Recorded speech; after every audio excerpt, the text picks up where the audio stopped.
Hola, ¿cómo están?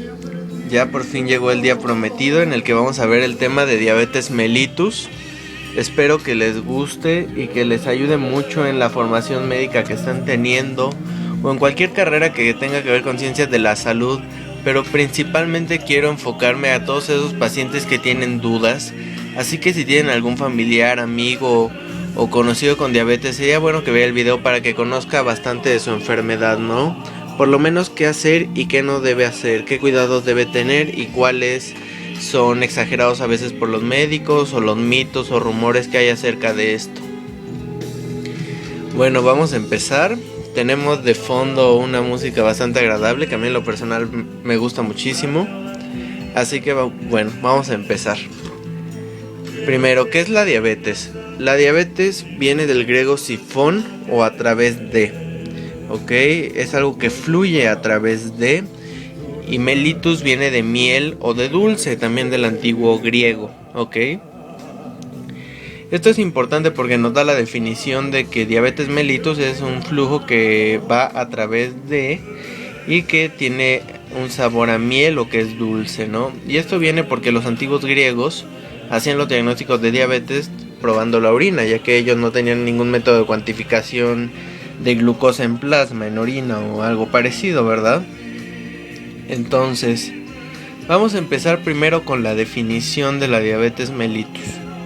Para empezar, la diabetes mellitus no es nada más tener el azúcar alto o la glucosa alta en términos más formales. La diabetes mellitus incluye un trastorno metabólico, es decir, recordemos la definición de metabolismo, que es el conjunto de reacciones físico-químicas en el organismo. Ok, y esto va a ser importante ya que no nada más que esté la glucosa elevada hace el diagnóstico. Ok, ya que como sabrán algunas otras enfermedades incluyen padecimientos que traen hiperglicemia y no necesariamente necesita ser diabetes. Bueno, entonces, ¿qué es la diabetes mellitus? Ya para no dar tantas vueltas, es un trastorno metabólico en el cual hay un problema en el metabolismo de carbohidratos, lípidos y proteínas, ¿ok? Entonces es un problema que involucra el metabolismo de las 3 moléculas más importantes del cuerpo humano, ¿ok? Y de la cual va a utilizarlas para producir energía. Entonces es un desbalance energético como tal, ¿ok? ¿Qué tiene en común la diabetes? O sea, todos los pacientes diabéticos van a tener hiperglicemia, ¿ok?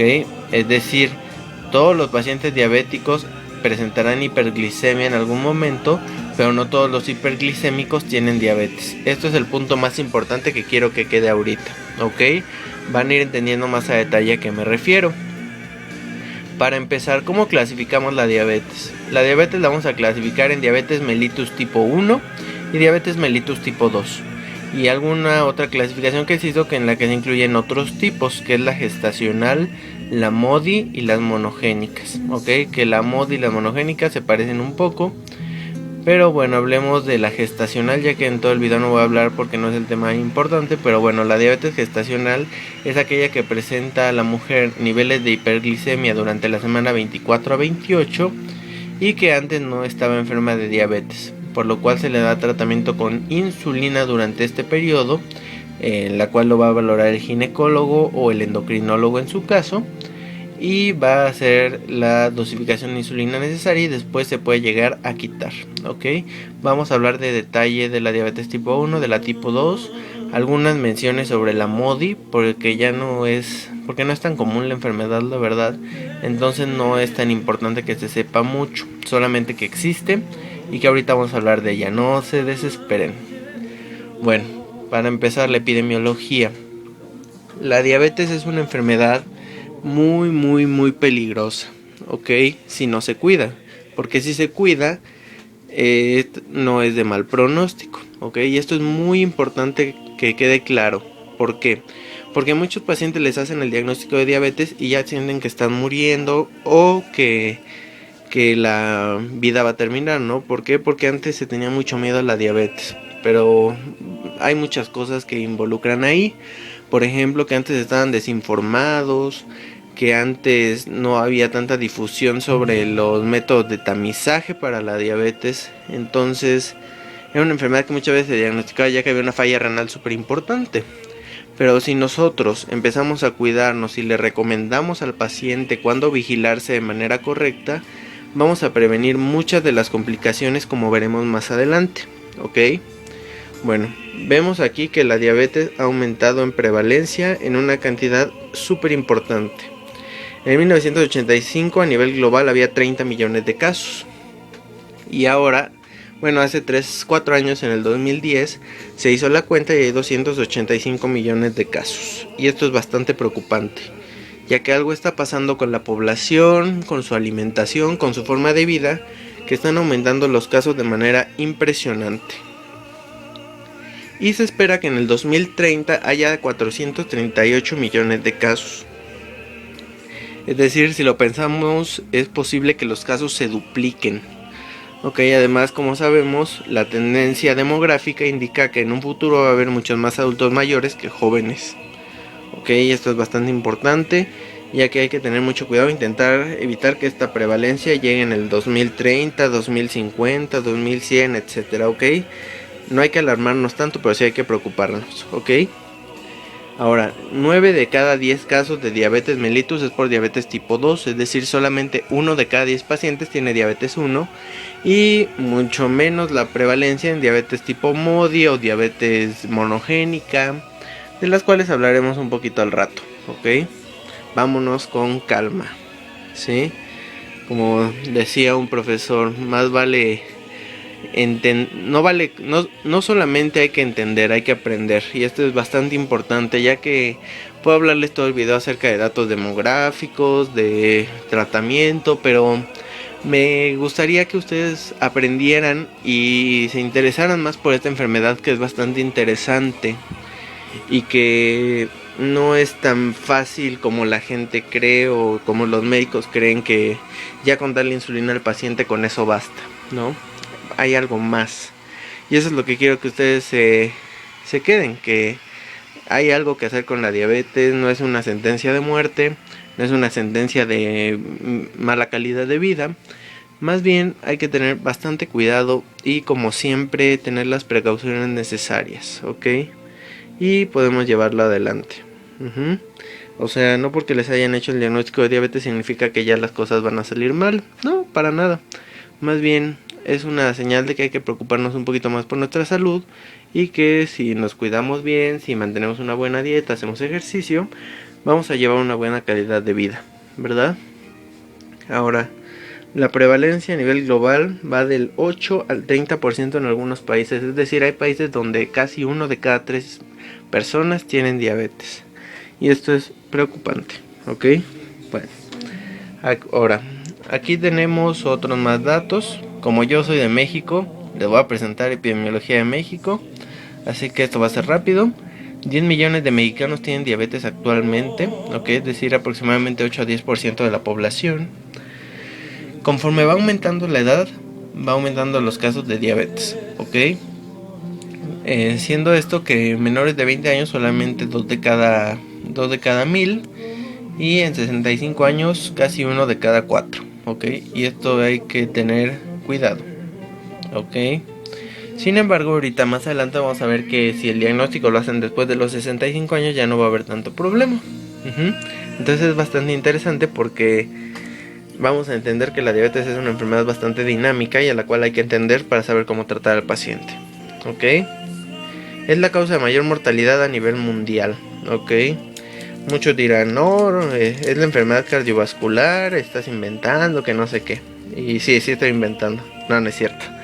No, la verdad es de que sí, efectivamente es la enfermedad cardiovascular, pero hay que ver que la enfermedad cardiovascular principalmente es provocada por diabetes, ¿ok? Entonces la diabetes va inmiscuida en eventos vasculares cerebrales, en problemas cardiovasculares.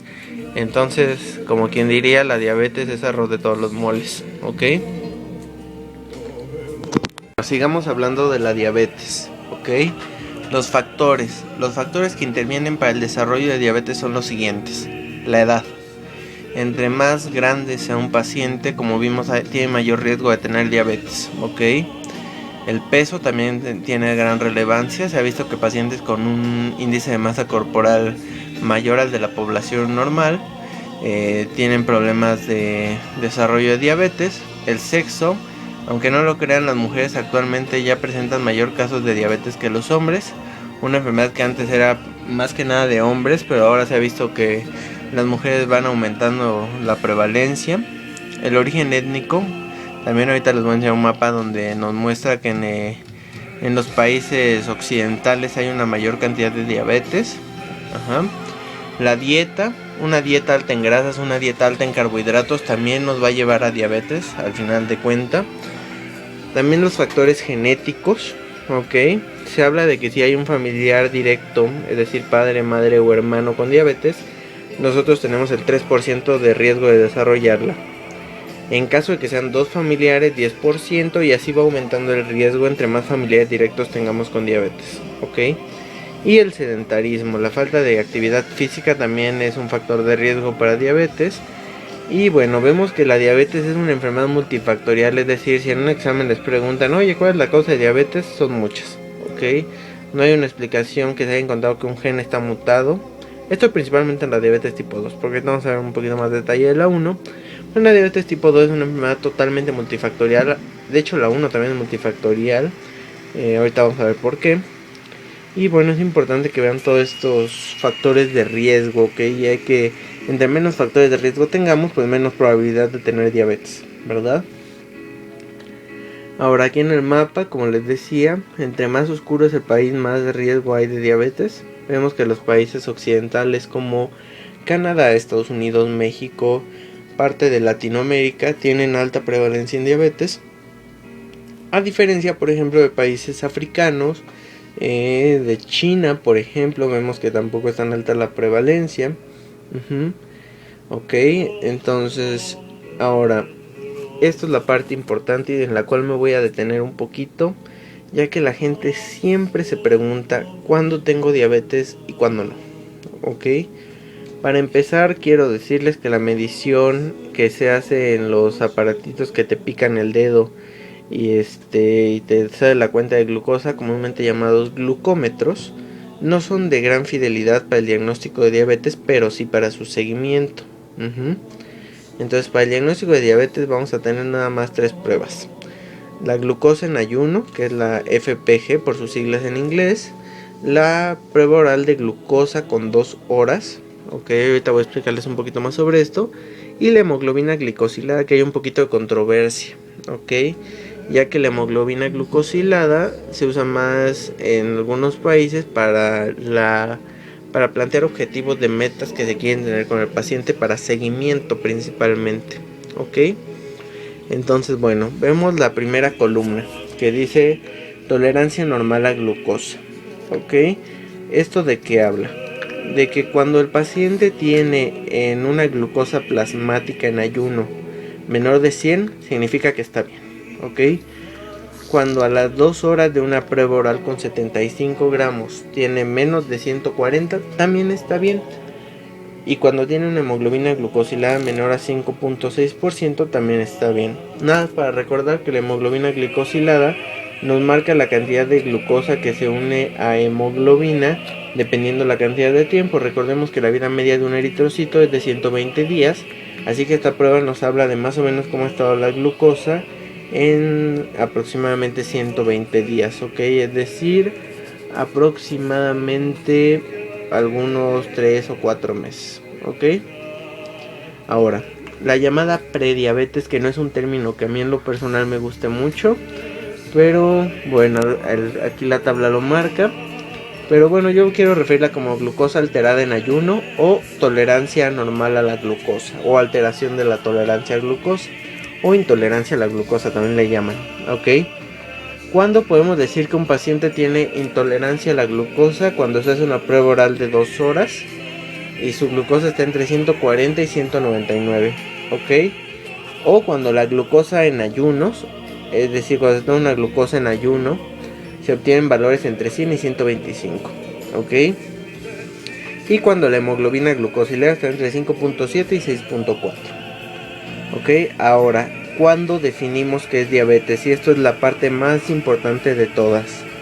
Definimos diabetes como una glucosa en ayuno mayor a 126, mayor o igual a 126, ¿ok? O una glucosa después de 2 horas de la toma oral de 75 gramos mayor de 200, o una hemoglobina glucosilada mayor de 6.5. Ok, cualquiera de los tres valores que te salgan más altos de 126 en ayunas, de 200 después de 2 horas o de 6.5 en hemoglobina glucosilada, significa que es muy probable que tenga diabetes. Solamente en caso de que quede alguna duda para el médico, podrá repetir la prueba. Ok, ahorita más adelante vamos a hablar de cuándo se requiere insulina y cuándo no.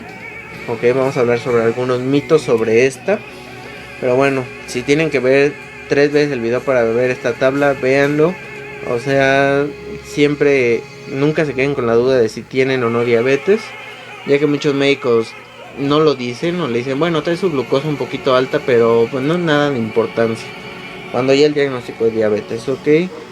Y como siempre les digo, desde que tenemos glucosa alterada en ayuno o la llamada intolerancia a la glucosa, hay que empezar a tener cuidado, ok.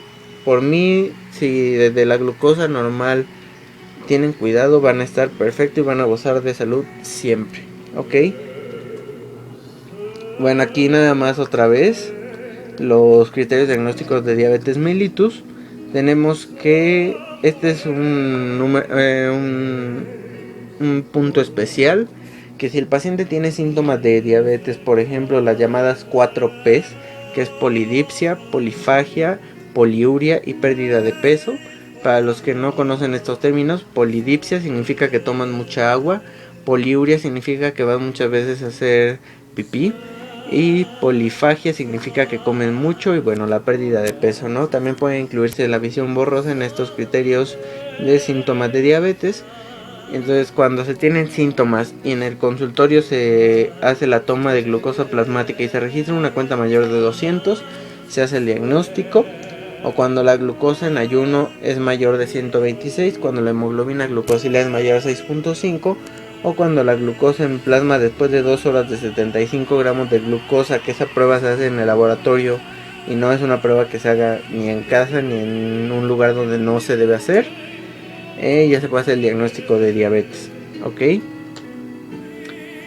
Aquí vemos que esto lo voy a explicar un poquito más adelante con más calma, pero vemos que entre mayor sea la glucosa, mayor es el riesgo de retinopatía.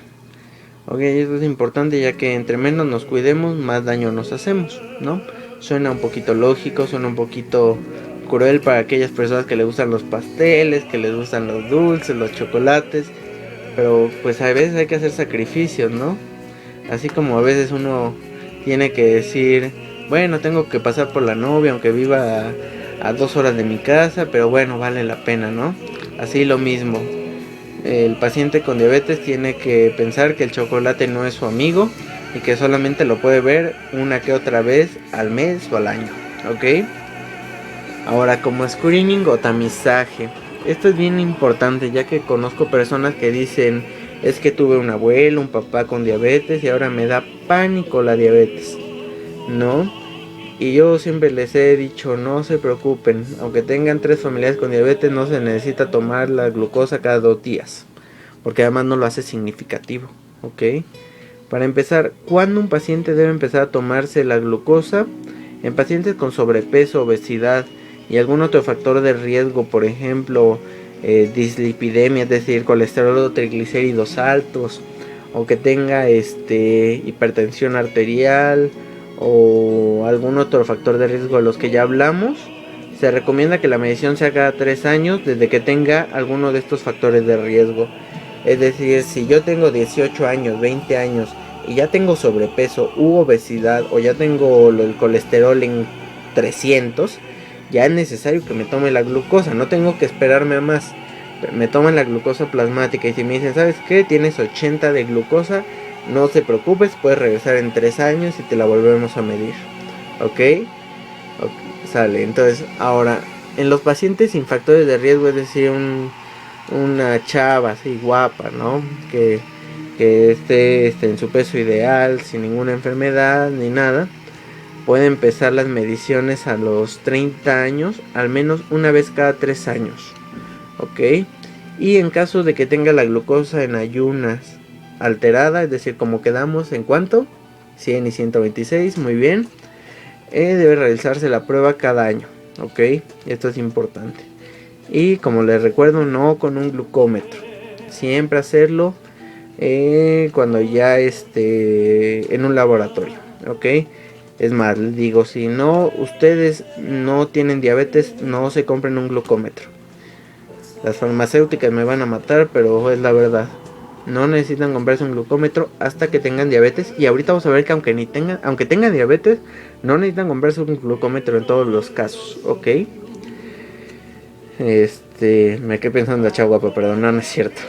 Nada más quiero hacerles más ameno el video, ¿no? Que no sea tan tedioso y que no digan que esto es como una clase de matemáticas o de historia de la vida en Marte, ¿no? Este es un video que quiero que sea de interés y que no pierdan la atención, ¿ok? Que el rato que estemos aquí hablando y hablando y hablando, que espero que ustedes también lo discutan en casa o en el hospital o con sus compañeros, sea de provecho, ¿ok? Ahora, ¿qué mediciones se recomiendan?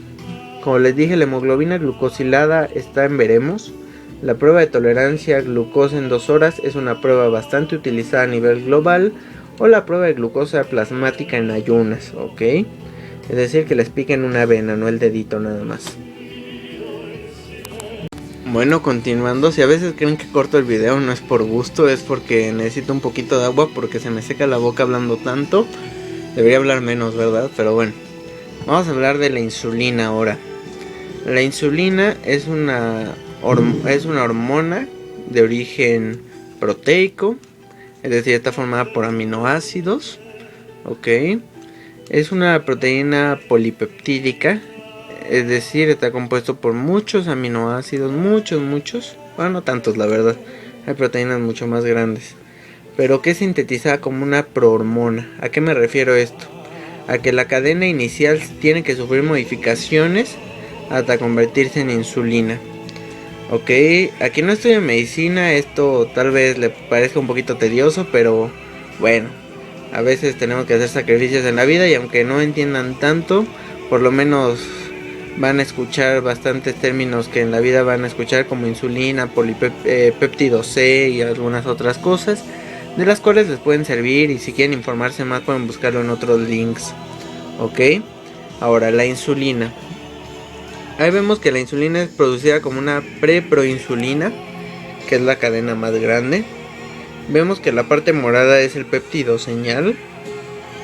El péptido señal es el que va a permitir que la cadena de aminoácidos se pegue al retículo endoplásmico y así se produzca todo el proceso que falta.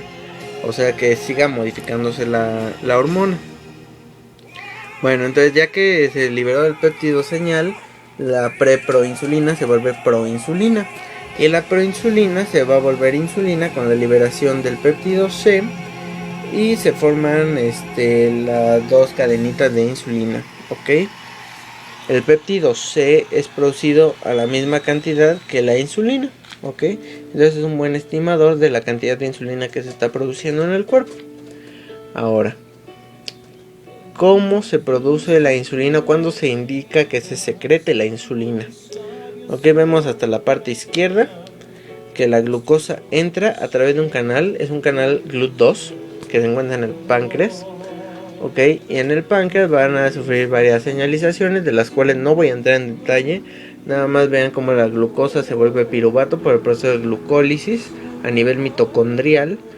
Y de esta manera el canal de sensitivo a ATP de potasio, el canal de potasio sensitivo a ATP, perdón, ya me ando confundiendo, se despolariza, es decir, permite la entrada de calcio y a su vez la secreción de insulina. Ok, y vemos del otro lado que las sincretinas tienen un método de señalización especial. Las sincretinas son moléculas que se producen después de la alimentación que favorecen la producción de insulina. Ok, entonces vemos como aquí se secreta la insulina, el péptido C y otra proteína llamada IAPP, que no es importante ahorita, pero bueno, es importante el canal de potasio sensitivo a ATP, ya que si este es activado, se va a producir insulina, ¿ok? Y esto va a ser importante para el tratamiento, ahorita vamos a ver por qué, pero bueno. Aquí en esta imagen vemos como la insulina a nivel periférico, supongamos que esta es una célula del hígado o de músculo o tejido adiposo, que la insulina la activa, es decir, la insulina anda ahí nadando por la sangre bien tranquilamente y encuentra una célula muscular, ¿no? Entonces dice, esta célula necesita glucosa, ¿verdad? Para trabajar. Entonces la activa por medio del receptor de insulina, que es un receptor de tirosincinasa. Se va a producir una cascada de señalización y de esta manera va a favorecer la entrada de glucosa a través de un canal GLUT4. Ok, el canal GLUT4 depende de la sinasa PI3, ok, también llamada PI3K, K por sinasa. Ok, entonces el canal GLUT4 empieza a expresarse en mayor cantidad a nivel membranal. La glucosa entra y puede ser almacenada como glucógeno o como tejido graso, también puede ser almacenado, ok. Entonces vamos a ver qué efectos directos tiene la insulina. Disminuye la glicogenólisis y la gluconeogénesis, es decir, disminuye las vías que van a producir un aumento en la glucosa, ok, a nivel hepático. Y efectos indirectos, disminuye la liberación de ácidos grasos libres y disminuye la secreción de glucagón, es decir, favorece un almacenamiento de glucosa como glucagón en el hígado, ok. Ahora vámonos por partes, ¿no? La diabetes mellitus tipo 1, como les mencioné, es una enfermedad multifactorial. Se le ha dado más peso genético que a la diabetes tipo 2, ok, pero también interviene ambiente, factores inmunológicos, entre otras cosas. Y bueno, aquí va a haber principalmente destrucción de los islotes pancreáticos y por lo tanto defecto en la producción de insulina. Esta enfermedad es provocada principalmente en defecto en la producción de insulina, a diferencia de la diabetes tipo 2, que como sabrán o como les voy a decir, el principal efecto es resistencia a la insulina, ok. Entonces la diabetes tipo 1 puede ser 1A o 1B. La 1A es mediada por mecanismos inmunes, que es de la que vamos a hablar principalmente, y la 1B es por apoptosis, de la cual no vamos a hablar mucho porque no se sabe tampoco mucho, ok. Se me pasó decirles, la diabetes tipo 1 antes era llamada insulinodependiente, ya que los pacientes en el momento del diagnóstico necesitaban insulina. Ahora, lo cual ya no se usa el nombre, se usa de hecho el término diabetes mellitus tipo 1. Sin embargo, para reseñas históricas o por dato importante o por dato popular, que seguramente lo escucharán, que la diabetes tipo 1 es la que le da a los jóvenes. Ok, es raro que se presente la diabetes tipo 1 después de los 40, pero no es imposible tampoco. Ok, y como quedamos, la diabetes 1 solo es 1 de cada 10 diabéticos tienen esta enfermedad. Ok, ahora, ¿cómo se va a producir la enfermedad? Esta enfermedad, como les digo, es de inicio joven. Hay una predisposición genética, ok. Entonces, con la predisposición genética, las células beta del páncreas, que son las que producen la insulina, están en un nivel, digamos, estándar, ¿no? Pero cuando hay un agente inmunológico, una respuesta inmunológica que desata la respuesta de destrucción de tejido, es cuando empiezan a haber broncas, ¿no? Empieza a disminuir la concentración de células beta en el páncreas, y es decir, nos está dando en la torre a nuestro páncreas, ¿no? Ahora, llega un momento en el que las células del páncreas ya no son suficientes para los requerimientos de glucosa del cuerpo, y es cuando empiezan a ver los síntomas clínicos y la hiperglicemia, que muchas veces en el diagnóstico ya es muy grave, ok. Sin embargo, no es tampoco incorregible o hay que espantarnos tanto, ok. Ahora, aquí en la tabla no menciona, pero hay un periodo que se llama luna de miel, ok, que es un periodo en el cual después del diagnóstico de diabetes tipo 1, al parecer vuelve a corregir los niveles de glucosa, y como la luna de miel, o como debería ser la luna de miel, ¿verdad? No como ahora algunas lunas de mieles, pero bueno, ya me estoy desviando. En el periodo de luna de miel, la glucosa vuelve a bajar, y entonces el paciente dice, nada más fue un evento, ¿no? Pero acaba la luna de miel, y como en todos los matrimonios, hay problemas, ¿ok? Entonces después de la luna de miel hay más problemas y el paciente ya necesita la insulina para siempre, ¿ok? Ahora, de acuerdo al número de anticuerpos, que son los del GAD65 específicamente, y K512 y el anticuerpo antiinsulina, vemos que entre más pasa el tiempo, menor porcentaje de pacientes presentan diabetes, ¿ok? Esto a que me refiero. Suena un poquito complicada esta tabla, de hecho está complicada, pero se refiere a que entre más años pase, menor es el riesgo de diabetes tipo 1, ¿ok? Hablando después de ser joven. Llega un momento, por ejemplo, a los 40, donde ya no es muy común el diagnóstico de diabetes tipo 1 y las cuantificaciones se hacen con los anticuerpos GAD65, antiinsulina, y de los cuales hablaremos ahorita más adelante. No se desesperen. Ahora, la genética de la diabetes tipo 1.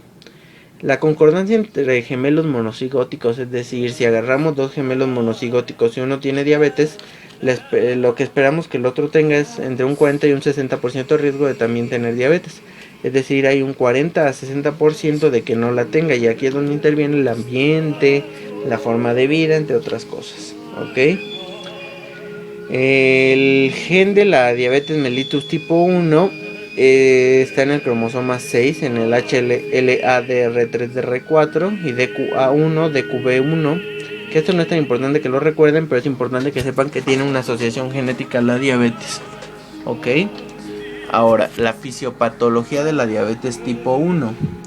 Solo se afectan las células beta a pesar de tener proteínas en común, células alfa y células PP. Es decir, las pobres células beta son las únicas afectadas, ¿ok? Es decir, la producción de glucagón y la producción de polipéptido pancreático, que eso es lo que produce las células PP, va a estar normal, ¿ok? Al momento de la histopatología, cuando se ha llegado a documentar, se encuentran infiltrados linfocitos a nivel del páncreas, específicamente en los islotes pancreáticos, y se le conoce como insulitis, ¿ok? Que esto es un paso antes de que ya el paciente presente síntomas, ¿ok? Los autoanticuerpos, que son utilizados de hecho para el diagnóstico con una alta sensibilidad y una alta especificidad, tienen de un 80-90% de sensibilidad y especificidad. Son, como les digo, GAD65 e IAA2, entonces los cuales son utilizados para el diagnóstico, ¿ok?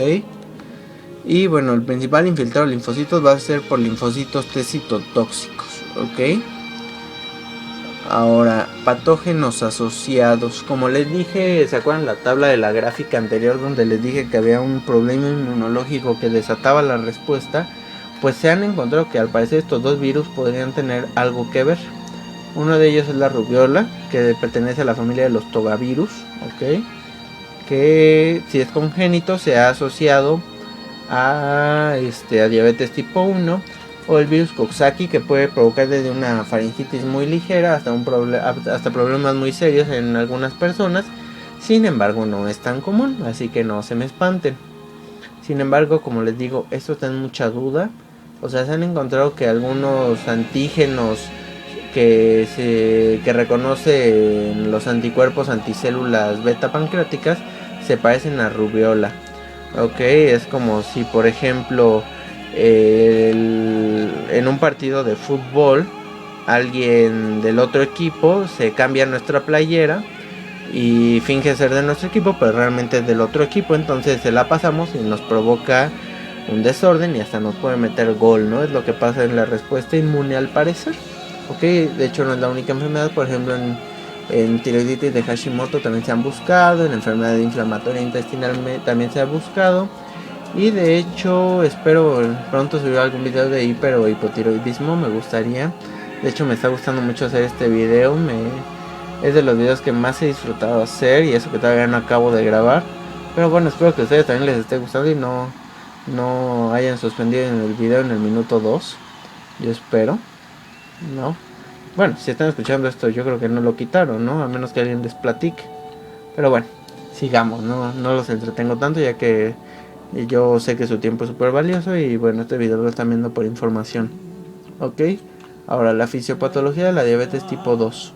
Se han encontrado 8 principales efectos fisiopatológicos de la diabetes tipo 2. Ok, 8 variables de las cuales podría de las cuales podrían producirse la hiperglicemia, ¿ok? Los tres picos son, es decir, los tres más importantes son resistencia a la insulina, que es la parte más importante de la diabetes tipo 2. Ahorita vamos a hablar un poquito más a detalle sobre eso. También el aumento de la producción hepática de glucosa, de la cual vamos a hablar también. Y aquí no viene, pero de efecto, sí viene, ahí está el páncreas. Disminución en la secreción de insulina, ¿ok? Aunque otros factores que se ha visto es un incremento en la lipólisis, una disminución del efecto incretina, es decir, a la alimentación no se producen las incretinas y por lo tanto no hay una respuesta de insulina a la ingesta de glucosa. Hay una disfunción de neurotransmisores, principalmente en el componente adrenérgico.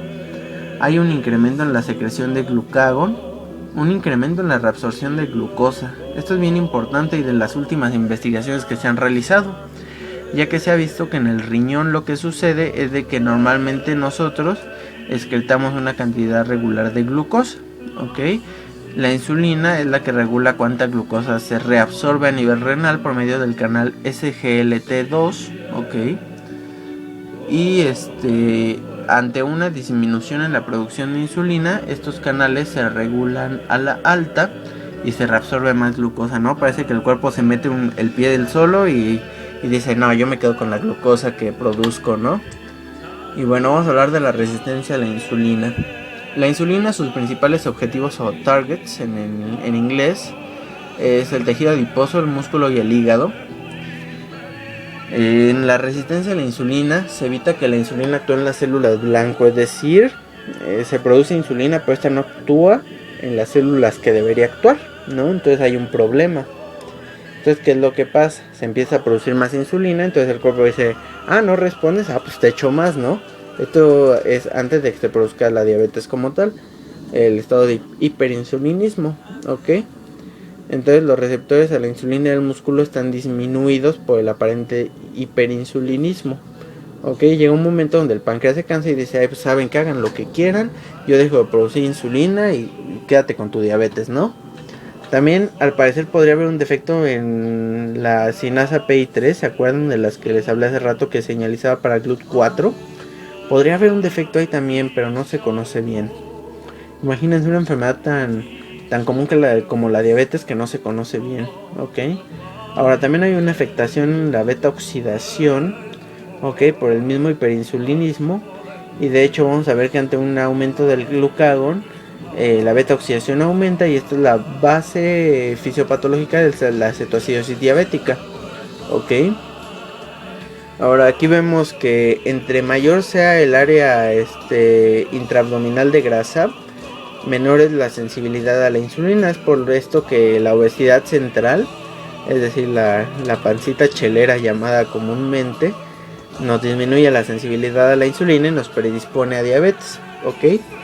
También los defectos en secreción de la insulina, por ejemplo, al inicio la resistencia a la insulina promueve, como les dije, un hiperinsulinismo, es decir, el páncreas dice, pues te echo más insulina a ver si reaccionas, pero después el páncreas dice, ay no, ¿sabes qué? Ya me cansé, voy a dejar de producir insulina, ¿no?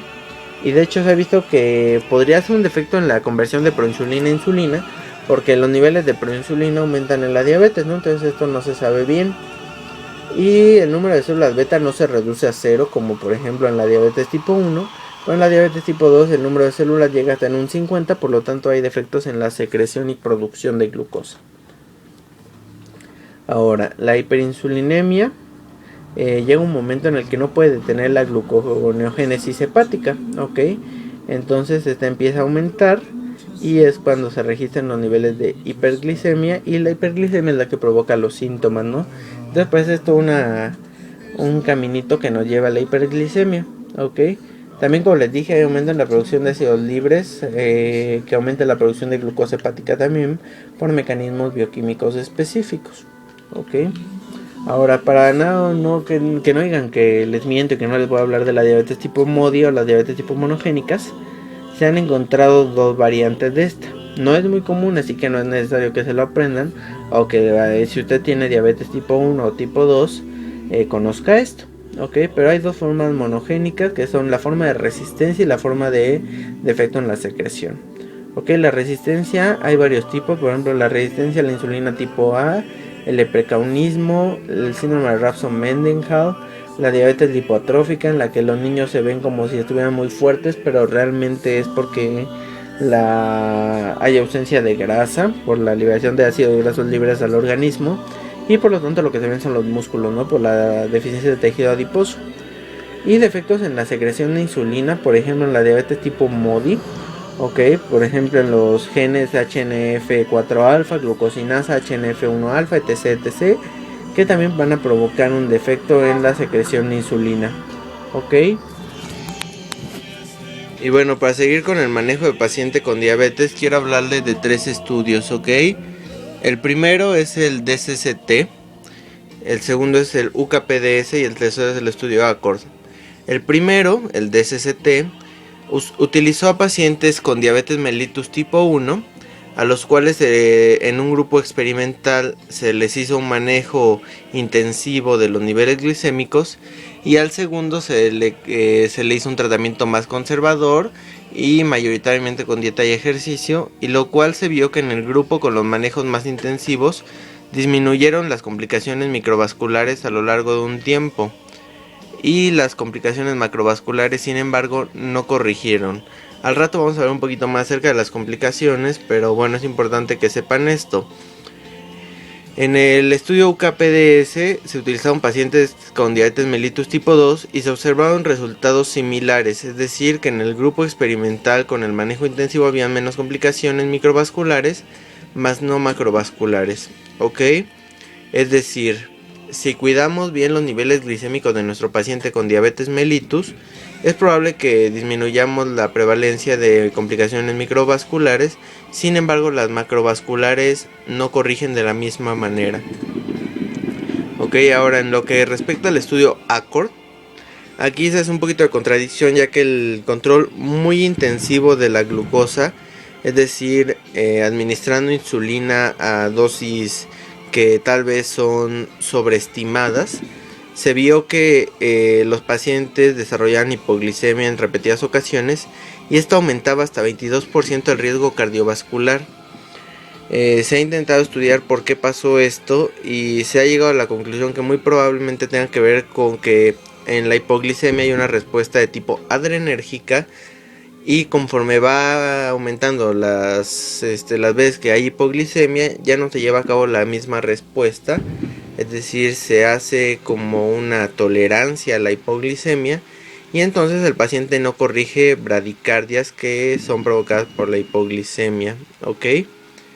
Ahora, ¿qué quiero llegar con esto? Entonces, a nuestro paciente hay que cuidarlo bien, tener cuidado con sus niveles de glucosa, pero no tampoco sobrepasarnos y querer que nuestro paciente siempre esté en 70-100, ya que no se trata de ocultar la enfermedad, ¿ok? No se trata de decir, yo soy mejor médico porque mi paciente tiene 60 de glucosa todos los días aunque tiene diabetes, ¿ok?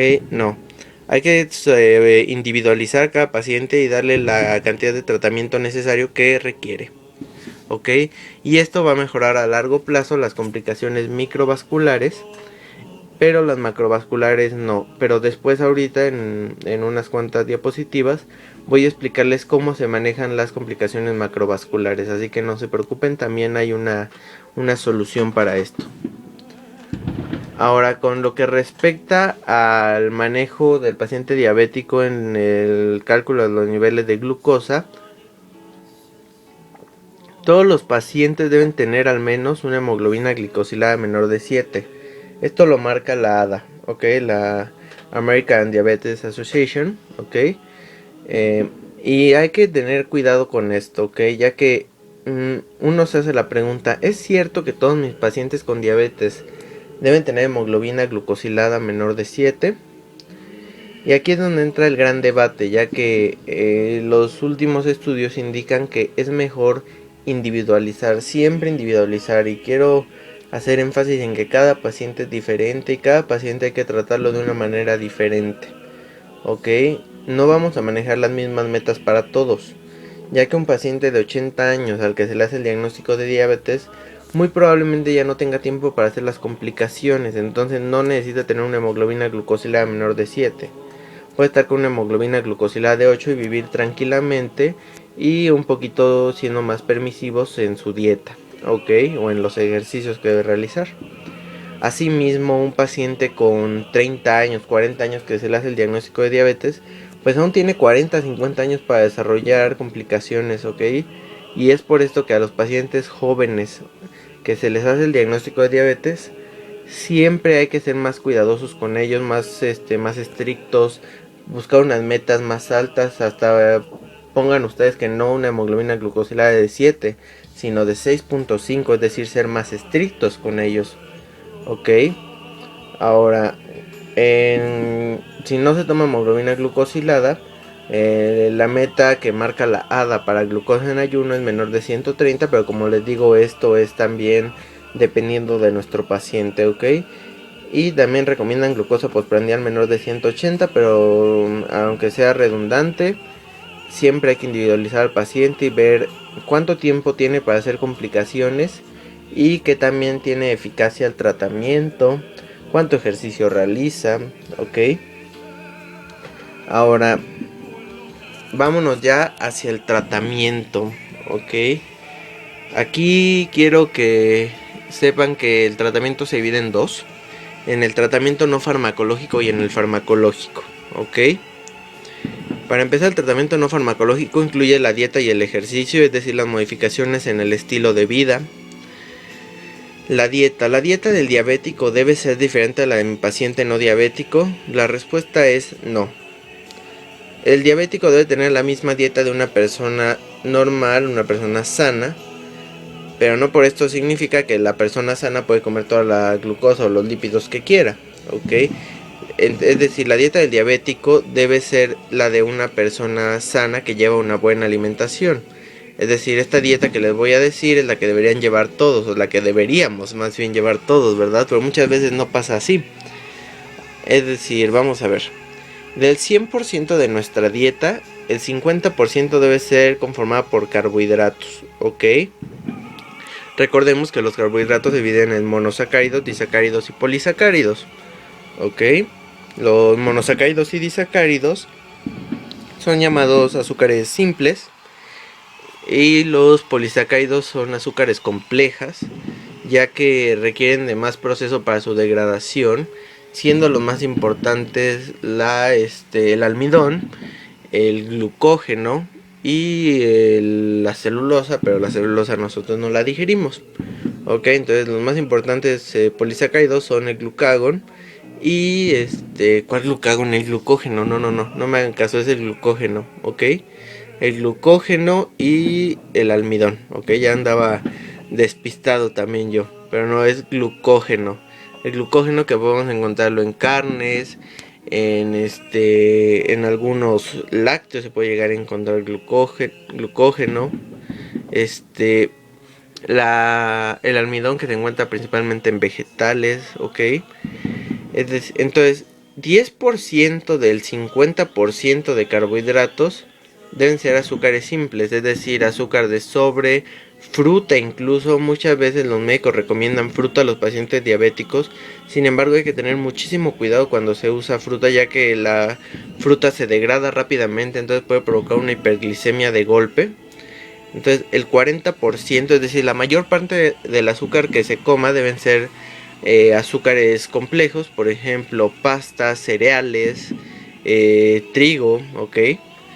Ahora, de los lípidos, el 30% debe ser la dieta del paciente, en donde ese 30% se debe dividir en 3, de las cuales van a ser 10% grasas saturadas, 10 a 20% grasas insaturadas y 10% de colesterol, ok. El colesterol hay que tener cuidado también, ya que recordemos que hay el llamado colesterol bueno y malo, pero no voy a entrar mucho en detalle. Más que nada es decir que el paciente con diabetes o el paciente normal no debería comer más del 10% de su dieta al día de colesterol, ok. Se recomienda aproximadamente de 250 para abajo gramos de colesterol, ok, por día. Y de proteínas es el 20%, ok. Las proteínas, recordemos que vienen principalmente otra vez en carne, en lácteos, en algunos cereales llegan a tener proteínas, la leche trae proteínas, ok. Y de fibra deben ser 30 gramos al día aproximadamente. Y esto es importante ya que la fibra va a favorecer una mejor digestión y si el paciente tiene complicaciones de la diabetes, de las cuales hablaremos ahorita, la fibra le viene bastante bien para las complicaciones que pudiera hacer en el tubo digestivo. Ahora, cuando la dieta no es suficiente y hay que empezar tratamiento, la ADA recomienda que al menos 3 meses se mande vigilancia de dieta y ejercicio. Es decir, que después de que se hace el diagnóstico se intenta que en 3 meses el paciente muestre que con dieta y ejercicio puede mantener los niveles glicémicos. Sin embargo, esto no es tan fácil, ya que muchos pacientes diabéticos ya llegan con niveles muy altos de glicemia o que ya llegan con complicaciones y pues ya hay que empezar tratamiento. Sin embargo, siempre es importante recomendarle al paciente hacer dieta y ejercicio y siempre desmenuzar así como debe hacerlo: 50% carbohidratos, 30% lípidos, 20% proteínas. Que el paciente, o al menos ustedes, calculen la tasa metabólica basal del paciente para ver cuál es el gasto de energía de nuestro paciente al día y más o menos orientarle una dieta. Sé que a veces esto es difícil por el tiempo, pero por lo menos que conozcan, por ejemplo, el plato del buen comer, ¿ok? De hecho es el plato del buen comer.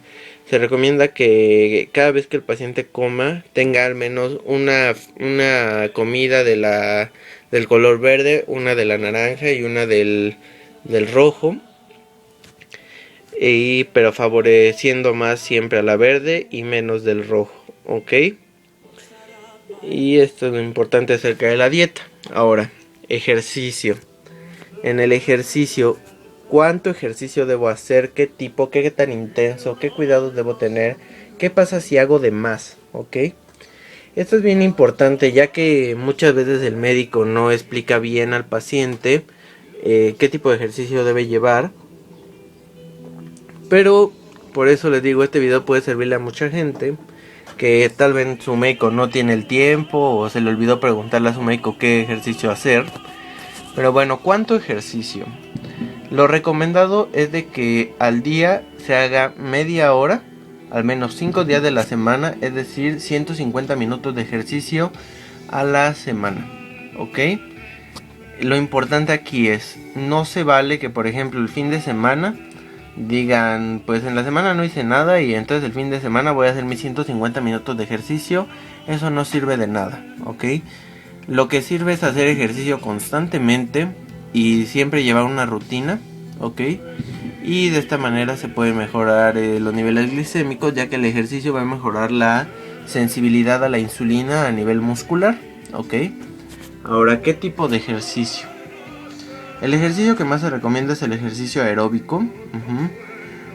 Sin embargo, si el paciente tiene sobrepeso o tiene alguna discapacidad, también puede realizar ejercicio anaeróbico. Siempre cualquier tipo de ejercicio es bien recomendado, ¿ok? Ahora, ¿qué tan intenso debe ser el ejercicio? Y de hecho va vinculado con la pregunta de qué pasa si hago de más, ¿ok? ¿Qué tan intenso? Esto va a depender de cada paciente, ¿ok? El cálculo o la cuantificación de la intensidad del ejercicio se va a llevar a cabo por medio de la frecuencia cardíaca, ¿ok?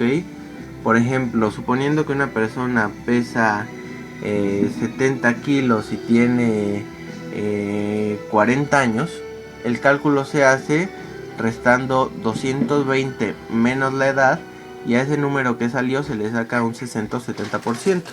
A ese cálculo de la frecuencia cardíaca máxima esperada a alcanzar durante el ejercicio, que como quedamos es 220 menos la edad, se le debe sacar un 60 a 70% y esa es la frecuencia a la cual el paciente debe mantener su actividad física. Por ejemplo, con nuestro ejemplo, que sería un paciente de 70 kilos que tiene 40 años, a 220 le restamos 40, nos queda 180 y a ese 180 le sacamos 60%, ok, que aproximadamente, ahorita les digo cuánto es, ya que los cálculos no son muy fuertes, serían 180 por .60, sería 108, sería la frecuencia con la que esperamos que corra, ¿ok? Sin embargo, me gustaría hacer la aclaración de que esto puede ir aumentando, es decir, después que hacer el cálculo a 70%, 80% y así en adelante, ¿ok? Y esto puede beneficiar bastante a nuestro paciente, ¿ok? Ahora, ¿qué pasa si hago de más? ¿Ok? Si una persona hace de más ejercicio, empieza a producir cuerpos cetónicos, empieza el proceso cetogénico y efectivamente va a bajar mucho de peso, pero después va a volver a subir porque no perdió ese peso literalmente, sino solamente hubo un recambio energético que no va a ayudar de nada en un futuro a nuestro paciente y puede ponerlo más en riesgo, ¿ok? ¿Qué cuidados debo tener? Antes te decía que se tome un jugo el paciente diabético antes de hacer ejercicio. O que se tome el nivel de glucosa. Pero ¿cuándo hay que hacer esto? Esto solamente se hace cuando nuestro paciente tiene diabetes mellitus tipo 1 o cuando está con dosis muy elevadas de insulina, ¿ok? Ya que, por ejemplo, nuestro paciente que está tomando metformina, pues nunca va a hacer hipoglicemias porque la metformina no es un fármaco hipoglucemiante, ¿verdad? Entonces, solamente que nuestro paciente esté tomando dosis altas de insulina o que tenga diabetes mellitus tipo 1 hay que vigilar la glucosa antes y después de hacer ejercicio, ¿ok? Entonces aquí algunos hombres se echaron un buen taco de ojo porque es María Sharapova, es una tenista que es muy guapa y bueno, siempre sería un buen incentivo para hacer ejercicio, ¿verdad? Pero bueno, ya dejando a un lado el ejercicio, cada cuando mi paciente debe medirse la glucosa. Es bien importante saber que la glucosa se toma más que nada por el riesgo de que haga hipoglicemia a que haga hiperglicemia, ¿no? Esto es interesante ya que cuando se usa, por ejemplo, sulfonilureas o insulina, debe tomarse la glucosa pre y postprandial en ocasiones para ver si el fármaco está haciendo efecto y cómo mantiene los niveles de glucosa, ¿ok? Y esto es interesante ya que, por ejemplo, un paciente que está tomando metformina no necesita tomarse la glucosa periódicamente o cada 2 semanas o cada semana. ¿Por qué? Porque la metformina, otra vez diciendo, no es un fármaco hipoglucemiante. Entonces, por lo tanto, no es necesario que esté tan vigilante de sus controles glicémicos, ¿ok? Y bueno, por ejemplo, un paciente que está tomando sulfonilureas o insulina, pues sí es recomendable que cada que se hace un ajuste a su medicamento, se haga una prueba para ver cómo andan sus niveles de glucosa, ¿ok? Ahora, en lo que respecta a individualizar, siempre es importante que depende cada paciente se decida o no comprar un glucómetro, ya que el glucómetro es como un candado que se nos pone para el paciente diabético, ya que si se toma la glucosa a diario, pues no va a ser significativo, ¿no? Su control glicémico, ya que siempre va a estar con la ansiedad o con la preocupación de cuánto va a tener de glucosa, ¿no? Es mejor que dejar la compra del glucómetro, ya que el paciente tenga algún fármaco como sulfonilurea o insulina. Sin embargo, si nuestro paciente decide comprarlo, pues tampoco lo vamos a detener, ¿verdad? Ahora, ¿tiene beneficios o no? Tiene beneficios, sí, para controlar hipoglicemias y para prevenir, como les dije, el riesgo cardiovascular. Sin embargo, para cosas de hiperglicemia no tiene tanto beneficio, ¿ok? Está sobrevalorado el uso del glucómetro, ¿ok? Ahora, ya pasando al tratamiento propio farmacológico, y aquí quiero que nos detengamos un poco. No voy a explicar tan a fondo el mecanismo de acción, la farmacocinética y farmacodinamia de cada uno de estos fármacos, porque no es lo ideal, no es un curso de farmacología, no es importante que el médico conozca que la sulfonilurea se mete al canal por la subunidad, bla bla bla, no. Aquí lo importante es que sepan cómo se aplica la clínica y qué utilidades va a tener cada fármaco, ¿ok? Ahora lo intenté resumir en esta tablita, en el que esta tablita la saqué de un libro que se llama Williams de endocrinología, muy buen libro, que habla un poco más sobre la diabetes, pero para un nivel pregrado está muy bien algún libro como Harrison o como Cecil o algún libro de medicina interna, ya que este libro William se mete mucho a cosas que tal vez para el médico general no son necesarias saber, ¿ok? Pero bueno, regresando al tema, vamos a hablar primero del estilo de vida, ¿ok? El estilo de vida mejora la resistencia a la insulina a nivel de músculo y de grasa, tejido adiposo. Modificaciones en la hemoglobina glucosilada es variable. El efecto en ayuno es bueno, el efecto postprandial es bueno. La severidad, que haga hipoglicemia, obviamente no. Que debe ser continuo. En el peso se ha visto que el cambio en el estilo de vida puede incluso ganar 1 kilo o 2 kilos, pero esto va a ser por la masa muscular, no tanto por el tipo de dieta que tome, ¿ok?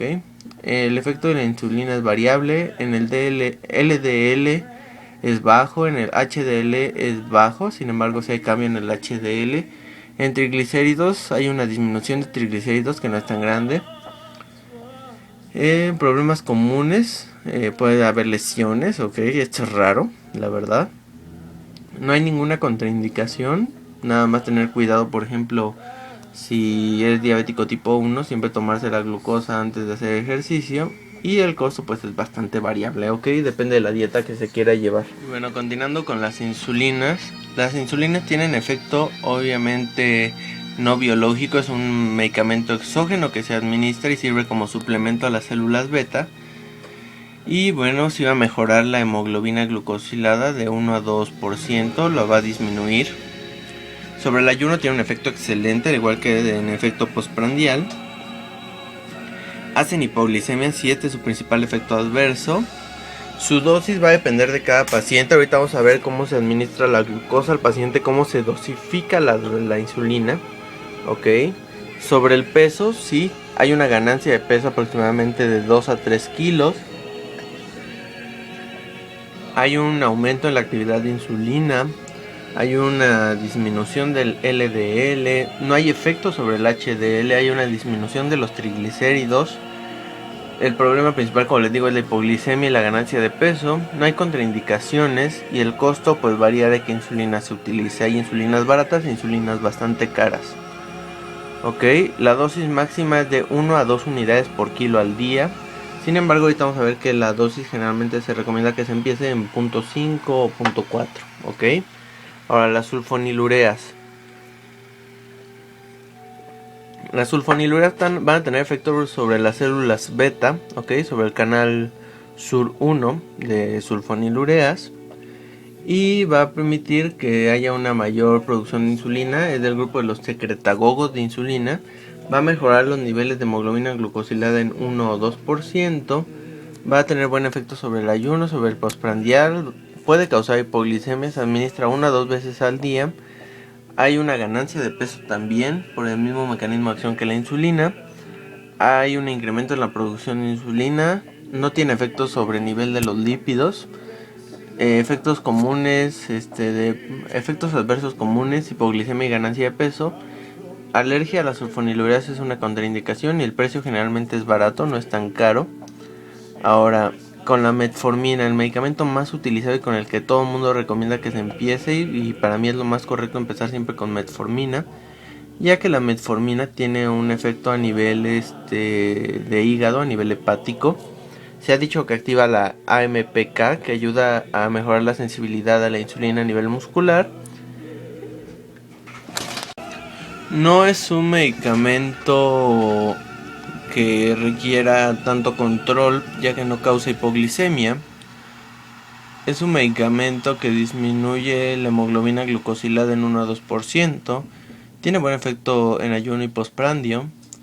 La dosis generalmente se inicia a 500 miligramos cada 12 horas o 500 miligramos al día cuando se detecta tempranamente la diabetes. El peso tiene buen efecto sobre el peso, por eso también es bastante utilizado, ya que disminuye el peso de 0 a 6 kilos, dependiendo también de la actividad física y ejercicio y de dieta que tenga el paciente. Sobre la insulina no tiene tanto efecto, ni tampoco sobre los lípidos. Sin embargo, provoca un aumento del HDL y una disminución del LDL y de los triglicéridos. Puede causar problemas gastrointestinales como dolor abdominal o náusea. Sin embargo, generalmente pocos pacientes son los que rechazan la metformina. A nivel renal puede causar acidosis láctica, sin embargo es rarísimo que la cause. Ok. Contraindicaciones, está contraindicado en la falla renal y en la falla hepática. Esto es bien importante. En pacientes con falla cardíaca. Ok. El costo de este medicamento es barato. Es de los medicamentos más baratos para la diabetes que hay, si no es que el más barato. Ok. La dosis pico, la dosis máxima que se puede dar es 2550 miligramos al día, ya que después de esto no se ha visto que haya mejores efectos y además puede causar problemas hepáticos. Ok. Ahora, los inhibidores de la alfa-glucosidasa. La alfa-glucosidasa se encuentra en el intestino y provoca la degradación de algunos carbohidratos. Por lo tanto, disminuye la hemoglobina glucosilada por disminución de la absorción de carbohidratos. En el ayuno tiene un efecto pobre, pero postprandial tiene un efecto excelente, ya que obviamente al disminuir la absorción de carbohidratos, pues también disminuye la hiperglicemia generalmente generada después de la alimentación. Ok. Ahora, en lo que respecta a que hagan hipoglicemias, la respuesta es no. El peso va a disminuir, okay, ya que disminuye la absorción de nutrientes. Sobre los triglicéridos, la verdad no hay mucho efecto, tampoco sobre los derivados de colesterol. El efecto adverso más común y por el cual se dejan muchas veces estos medicamentos es por el exceso de flatulencias que provocan, es decir, gases. Contraindicaciones solamente en enfermedades de tipo intestinal, por ejemplo enfermedad inflamatoria intestinal o enfermedad celíaca o alguna enfermedad donde disminuya la absorción ya de base. Es barato este medicamento, pero no tanto como la sulfonilureas o la metformina, y la dosis generalmente es de 50 miligramos antes de cada alimento. Ok. Ahora, las glitazonas. Ok. Las glitazonas, o también llamadas tiazolindinedionas, ok, son medicamentos que tienen efecto a nivel periférico, es decir, mejoran la resistencia periférica a nivel muscular principalmente. Mejoran los niveles de hemoglobina glicosilada desde 0.5 hasta 2%. Tienen buen efecto en el ayuno, buen efecto postprandio, no generan hipoglicemias. La dosis generalmente es una vez o dos veces al día, dependiendo del medicamento. Ok. La pioglitazona generalmente se usa una vez al día y la rosglitazona 2 veces al día. El principal efecto adverso y por lo cual a muchas personas no les gusta es porque aumenta bastantito el peso. Sin embargo, obviamente es una buena terapia para aquel paciente que tiene un peso bajo o moderado y tiene diabetes, ¿no? Que tampoco es raro verlo. A nivel de los lípidos tiene un efecto un poquito también negativo, ya que incrementa los niveles de LDL, pero también mejora los de HDL, ok. Y en triglicéridos la pioglitazona lo disminuye, la rosglitazona no se ha visto que tenga efecto sobre los triglicéridos.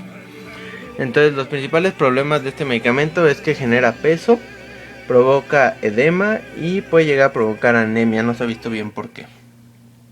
Hepatotoxicidad también es un efecto adverso que la verdad no se le ha demostrado bien, por lo tanto no es indicativo de no dar este medicamento, ok, solamente a menos que el paciente tenga enfermedad hepatocelular como algún hepatocarcinoma, hepatitis o alguna enfermedad así. Ok, el costo es medio, es moderado, y la dosis que se da de pioglitazona es de 45 miligramos al día y la rosglitazona de 4 miligramos dividido 2 veces al día en 2 y 2 miligramos, ok. De las glinidas son parecidas a las sulfonilureas, tienen efectos sobre las células beta, sobre el canal SUR1. Sin embargo, las glinidas, su efecto es mucho más rápido que de las sulfonilureas, por lo cual son medicamentos muy buenos para la hiperglicemia postprandia. Ok, la repaglinida y la nataglinida tienen efecto más o menos de 0.5 a 2% sobre la hemoglobina glucosilada. Ok. Sobre el ayuno tienen poco efecto las dos, sin embargo, como les dije, postprandial tienen muy buen efecto. La repaglinida provoca hipoglicemia y la nataglinida no provoca. Ok. El intervalo de dosis varía de 1 a 2 al día. Hay una ganancia de peso mínima. Sobre los lípidos no tienen efectos adversos. Sobre la insulina mejoran su producción. Un efecto adverso común es hipoglicemias por el efecto de secretagogo que tiene, igual que las sulfonilureas. Y el costo también es moderado, al igual que las glitazonas. ¿Ok? Lexenatida tiene efectos como análogo de GLP-1. Recordemos que GLP-1 es una incretina, es decir, una molécula que ante la alimentación se libera a nivel de intestino y que provoca a nivel pancreático la secreción de insulina. Recordemos en el inicio de la presentación que les hablaba de la vía de señalización para la secreción de insulina. Pues la incretina tiene efecto directo, ¿ok? Y esto es importante ya que mejora los niveles de insulina este medicamento, ¿ok? Ahora, ¿qué tiene que ver con la hemoglobina glucosilada? La verdad, muy poco, no mejora mucho la hemoglobina glucosilada. En el ayuno tiene poco efecto, sin embargo, postprandial, al ser una incretina, tiene efecto excelente, no tiene efectos hipoglicemiantes. El intervalo de dosificación es 2 veces al día generalmente. Sobre los lípidos tiene muy poco efecto. Sin embargo, se ha visto que llega a disminuir los niveles de HDL, lo cual no es tan bueno. Sobre el peso lo disminuye también, lo cual es bastante bueno si se quiere disminuir al paciente de peso. Sin embargo, tenemos dos problemas principales, ¿ok? Y que para mí son básicos en lo que respecta a recetar este medicamento, ¿ok? Uno es de que es bastante caro, cuesta de 170 a 200 dólares al mes, entonces es bastante caro. Y segundo y más importante, que la vía de administración es por medio de inyecciones, ¿ok? Inyecciones subcutáneas, por lo cual no es bastante recomendable, ya que si los pacientes de inicio no se quieren, no quieren tomar pastillas, pues menos van a querer inyectarse algo, ¿ok? Ahora con la pramlintida. La pramlintida es un análogo de amilina. La amilina es producida en el páncreas y tiene efecto a nivel de cerebro, disminuye el apetito y por lo tanto los niveles de hipoglicemia por falta de ingestión de glucosa. La verdad, este medicamento aún sigue en bastantes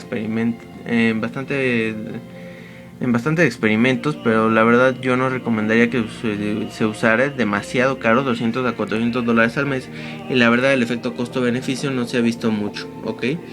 Falta aquí en esta tabla un grupo de fármacos que se llaman inhibidores de DPP4, con la sitagliptina, en la cual ese medicamento es un inhibidor de la DPP4. La DPP4 es una enzima que se encarga de degradar las incretinas, ¿ok?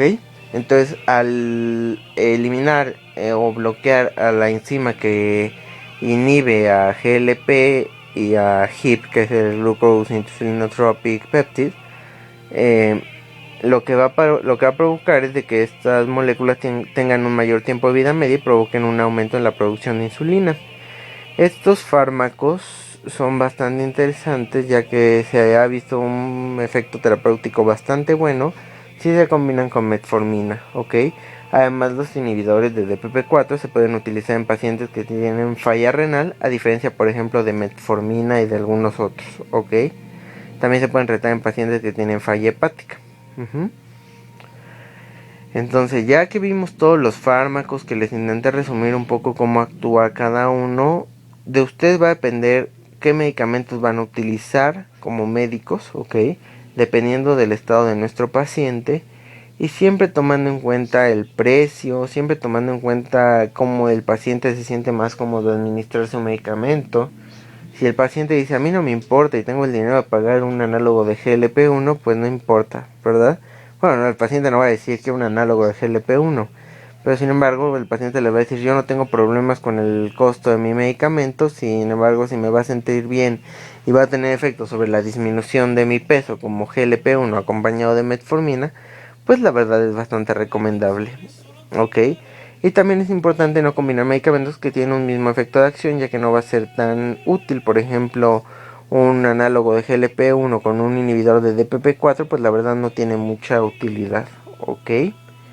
Y esto es principalmente lo que me gustaría tratar de tratamiento farmacológico. Sé que no fui tan explícito o tan detallista en las cosas farmacológicas de estos medicamentos, porque la verdad no son tan útiles saberlas para el nivel de pregrado, y siempre es bueno que el alumno recuerde nada más los aspectos importantes de estos medicamentos.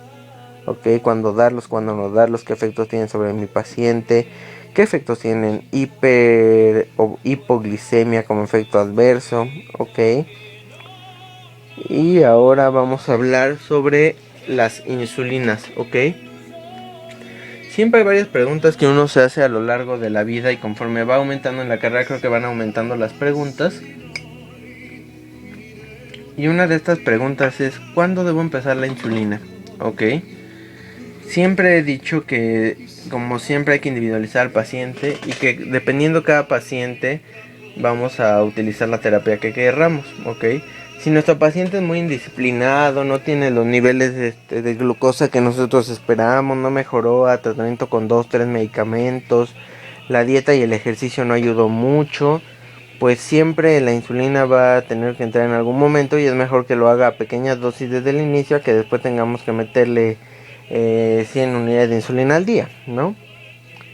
Entonces, ¿cuándo empezar la insulina? Cuando tú lo creas conveniente como médico del paciente y como el responsable del paciente, ¿ok? Ahora, ¿qué insulina utilizar primero?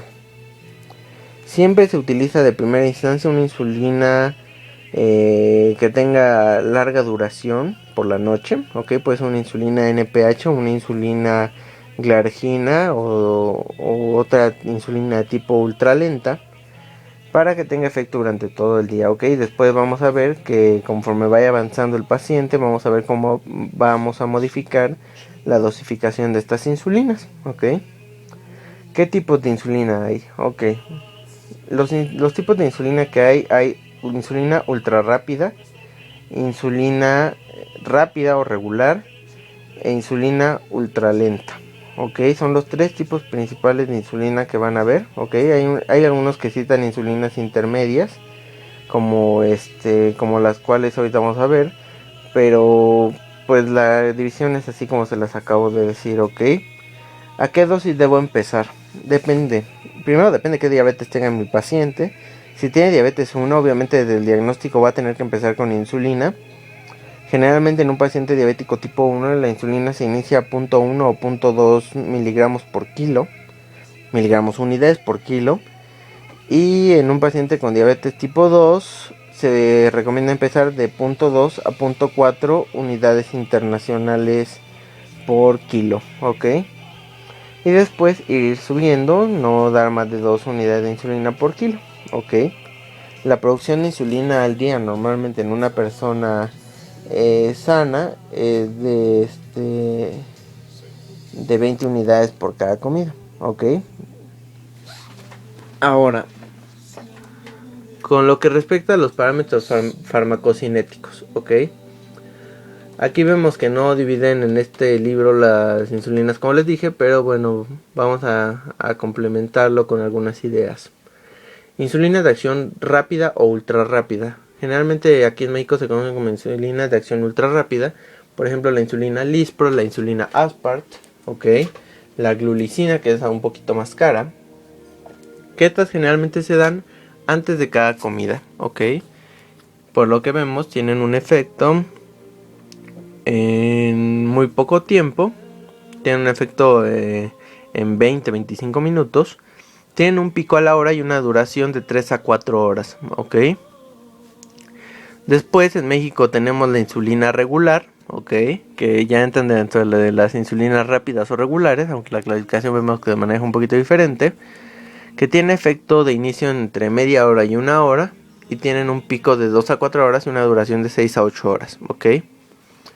La insulina de tipo NPH tiene un inicio de acción de 1 a 3 horas, un pico a las 6-8 horas y una duración de 12 a 16 horas. Generalmente por el efecto costo-beneficio esta insulina no es tan cara. Generalmente se inicia con esta insulina por la noche, calculando a punto 2.3, y así es como se inicia la terapia con insulina. Y bueno, ya las insulinas de acción ultralenta, por ejemplo la glargina o detemir, que generalmente se ha dicho que no tienen pico, aunque se ha descubierto últimamente que detemir sí tiene pico a las 3 y 9 horas. Y la duración puede ir desde 12 hasta 24 horas en promedio, Estas insulinas son un poquito más caras. Sin embargo, si el paciente obviamente es un paciente que tiene los recursos necesarios para pagar su insulina, pues adelante, Ahora, poniendo un ejemplo de dosificación para que quede más claro, quiero hablar de un paciente de 40 años, de 90 kilos de peso, que falló a tratamiento con metformina y pioglitazona, es decir, se incrementaba sus niveles hiperglicémicos de todas maneras. Se le hizo un estudio de hemoglobina glucosilada en el cual salió con 10, Decide iniciar tratamiento con insulina NPH por la noche. Usted dice, ¿sabe qué? Ya no es suficiente con las medicinas, entonces vamos a empezar con insulina. Y decide empezar con una insulina NPH, como es un paciente que tiene una hemoglobina tan alta, usted decide empezar una dosis un poquito más alta, que es 0.5. Entonces, como les dije, hay que individualizar a cada paciente. El paciente pesa 90 kilos. La dosis que usted decide es 0.5. Entonces, haciendo el cálculo, necesita 45 unidades internacionales al día. Por lo tanto, puede dividirlas en dos, en 30 en la noche y 15 al día, o las 45 en la noche. Sin embargo, a veces estos pacientes tienden a hacer hipoglicemia durante la madrugada, y lo cual no es tan bueno, O la otra cosa es decir, ¿sabe qué? Vamos a empezar de una vez con 2 insulinas, ya que falló la primera. Y decide usted otra vez darle las 45 unidades, pero ahora repartidas 2/3 en insulina basal o NPH, es decir, igual 30 unidades, 15 por la mañana, 15 por la noche después de cada alimento. Y una insulina ultra rápida, por ejemplo Lispro o Aspart, dar de los 45 unidades internacionales, 1/3, es decir, 15 unidades internacionales, 10 por la mañana y 5 en la noche. O tal vez dice usted, no, quiero darle 3 al día, 5 en la mañana, 5 en la comida y 5 en la noche, también se vale. Sin embargo, como ya les he recalcado, siempre que se hace modificación a la insulina o que se va a iniciar tratamiento con insulina, hay que vigilar los niveles de glucosa de nuestro paciente por medio de un registro de los niveles de glucosa por lo menos 5 días de la semana, y al menos 2 o 3 de esos días donde se calcule la glucosa preprandial y postprandial a las 2 horas del alimento, Y con esto creo que queda bastante claro cómo se debe dosificar la insulina. Esto se va aprendiendo con la práctica, la verdad no es algo que se aprende en 2 días, 3 días. Se van teniendo muchos pacientes, se va viendo cuándo subir, cuándo bajar, Pero no por eso significa que lo tenga que hacer un endocrinólogo. Un médico general, de hecho, debe saber manejar bien los niveles de dosificación, Ya cuando el paciente no lo puedes controlar tú como médico general o como médico internista, ya se lo refieres al endocrinólogo, para que vea qué hay que hacer, qué modificaciones. Igual ya hay que hacer algunas modificaciones más específicas, pero esto es el nivel necesario que necesita tener un alumno, Y que además necesita conocer un paciente diabético, cómo se le está dando la insulina y por qué se le da esas horas, Y creo que si el paciente entiende mejor el porqué de su tratamiento y razona y dice, ya entendí por qué usted me da 5 unidades de insulina por la mañana, una antes y una después de comer, Así hay mejor adherencia terapéutica si el paciente les entiende. Siempre explíquense con el paciente. Si el paciente no les entiende, olvídenlo, ya fracasó la terapia farmacológica, aunque ustedes hayan hecho el cálculo perfecto de la insulina que necesita. El paciente debe entender por qué la necesita, más que cuánto hay que darle, Y esto es bien importante. Ahora, con lo que respecta a las complicaciones agudas de la diabetes mellitus, tenemos 2 principales: la cetoacidosis y el estado hiperosmolar hiperglicémico. Me gustaría hablar rápidamente de estas dos, ya que no me quiero detener tanto. Sin embargo, que quede muy claro que estas complicaciones son peligrosas, sí, pero más que nada el médico no debe espantarse, ¿ok? No porque le digan que en urgencias hay un paciente que tiene estado hiperosmolar hiperglicémico con una glucosa de 800, el médico ya se va a espantar y no va a usar bien su razonamiento para tratarlo de la manera correcta, ¿ok? Antes se decía que la cetoacidosis era del paciente diabético tipo 1 y el estado hiperosmolar del paciente tipo 2.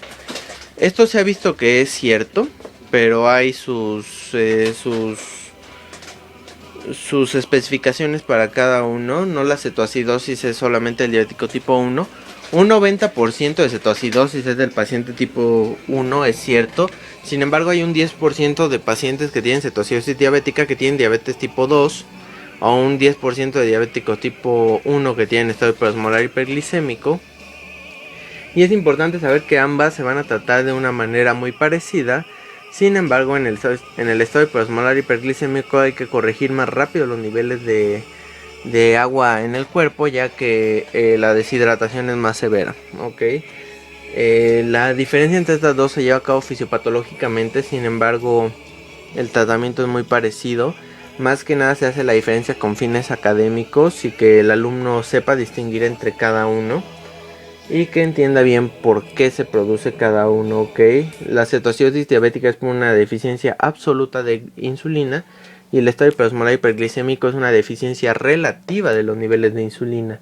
Es decir, hay todavía insulina, sin embargo no está siendo utilizada de la manera correcta o los requerimientos de insulina han aumentado por un estado que tenga el paciente, ¿ok? Ahora, bueno, vamos a empezar con la cetoacidosis diabética tipo 1. ¿Cómo se va a llegar nuestro paciente con cetoacidosis? Va a llegar con náusea, con vómito, con poliuria, con sed, con dolor abdominal. El dolor abdominal se ha visto que se produce por un aumento en la producción de prostaglandinas por el efecto de daño agudo al cuerpo, un estado de estrés, ¿ok? Y las prostaglandinas van a aumentar el dolor, ¿ok? Va a haber una disminución de la respiración. Va a haber una taquicardia, va a haber deshidratación, hipotensión, va a haber la respiración de Kussmaul es una respiración taquipneica, es una respiración con inspiraciones largas y expiraciones cortas. Ahora también va a haber sensibilidad abdominal, puede haber dolor, puede simular incluso una pancreatitis, una colecistitis o un problema de abdomen agudo, ¿ok?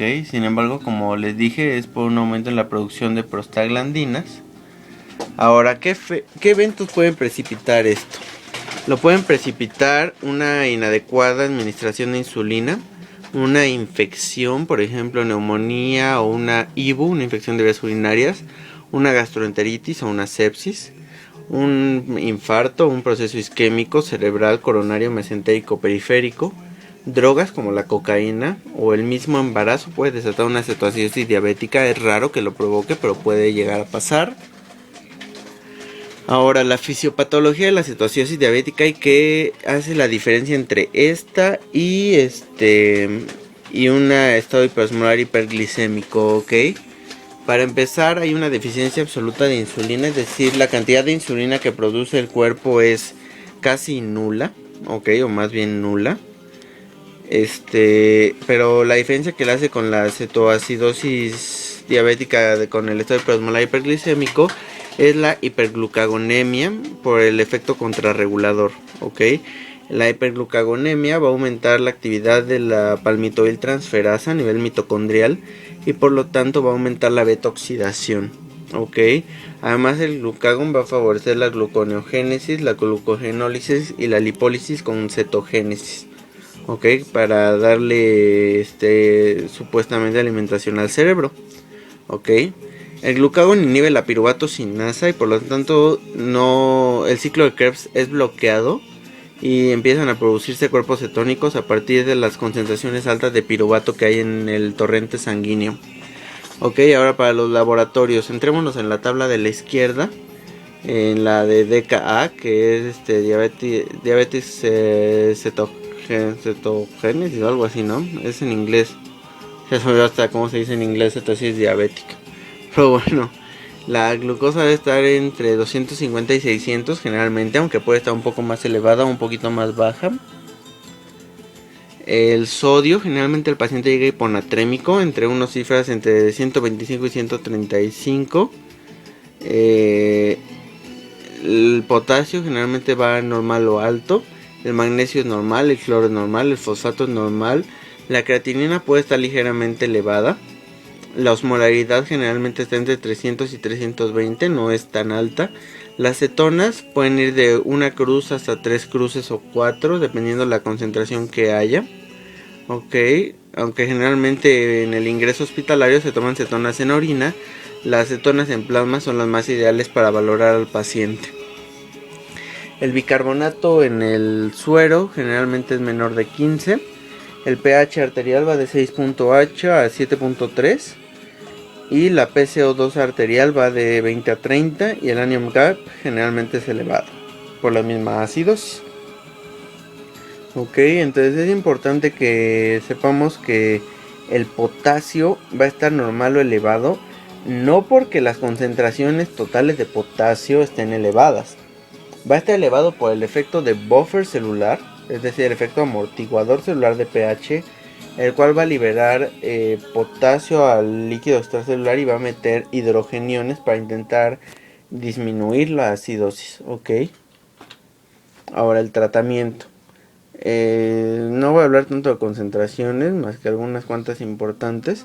Sin embargo, es importante primero confirmar el diagnóstico por medio de glucosa plasmática o de cetonas plasmáticas, o si hay mucha prisa en orina y el pH disminuido en el cuerpo. Se admite al hospital. Si el pH es menor de 7 se le va a meter bicarbonato, si no, no es necesario. Si hay 7.1 o 7.2 de pH no hay que dar bicarbonato.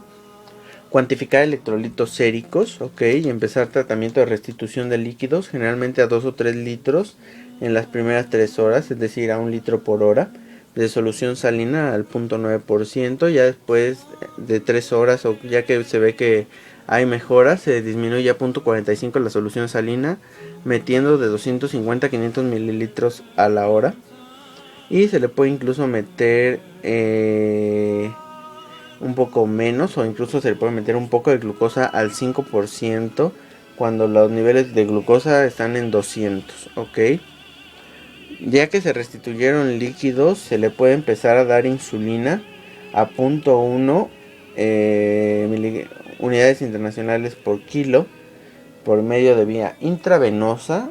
Se puede llegar a utilizar vía intramuscular, una dosis mayor, 0.3, 0.4, pero sin embargo la vía preferente es la vía intravenosa, ok.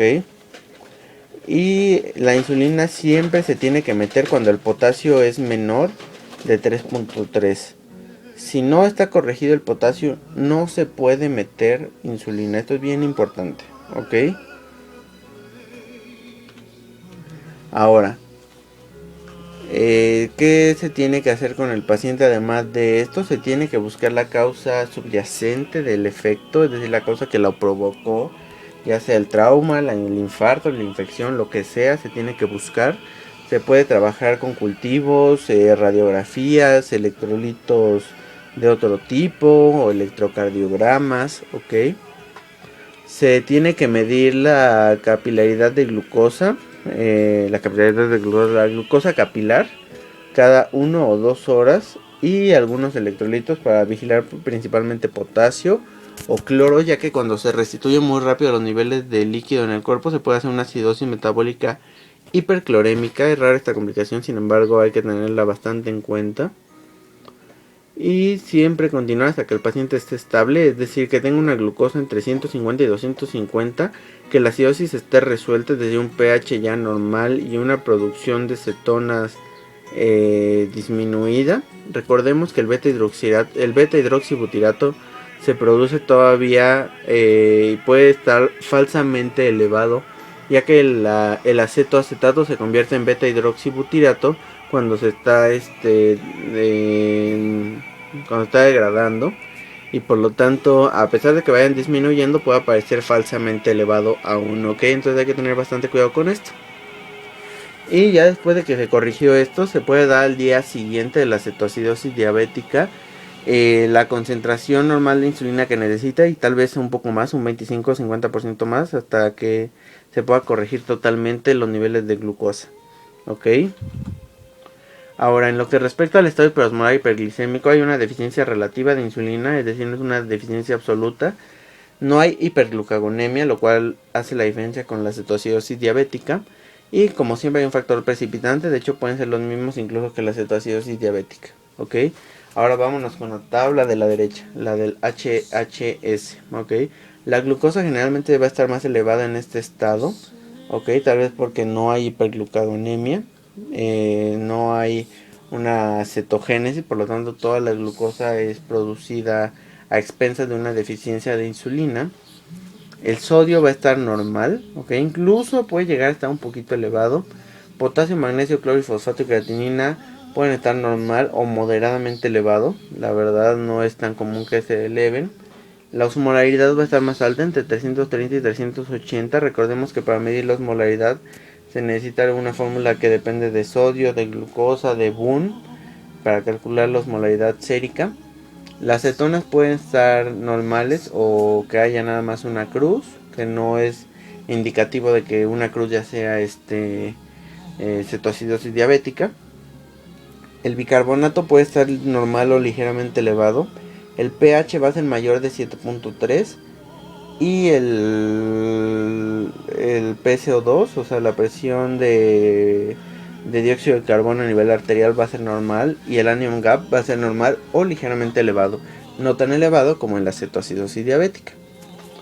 Ahora, las complicaciones crónicas de la diabetes mellitus, ya para terminar, ok, este video está larguísimo, pero creo que está quedando bastante bien y quiero que se lo pasen a la gente que conocen. Pero bueno, hablando de complicaciones crónicas, las dividimos en dos: microvasculares y macrovasculares, y otros donde entran todas las que no son explicadas por micro y macrovasculares, que tienen que ver más que ver con una disfunción nerviosa, ¿ok?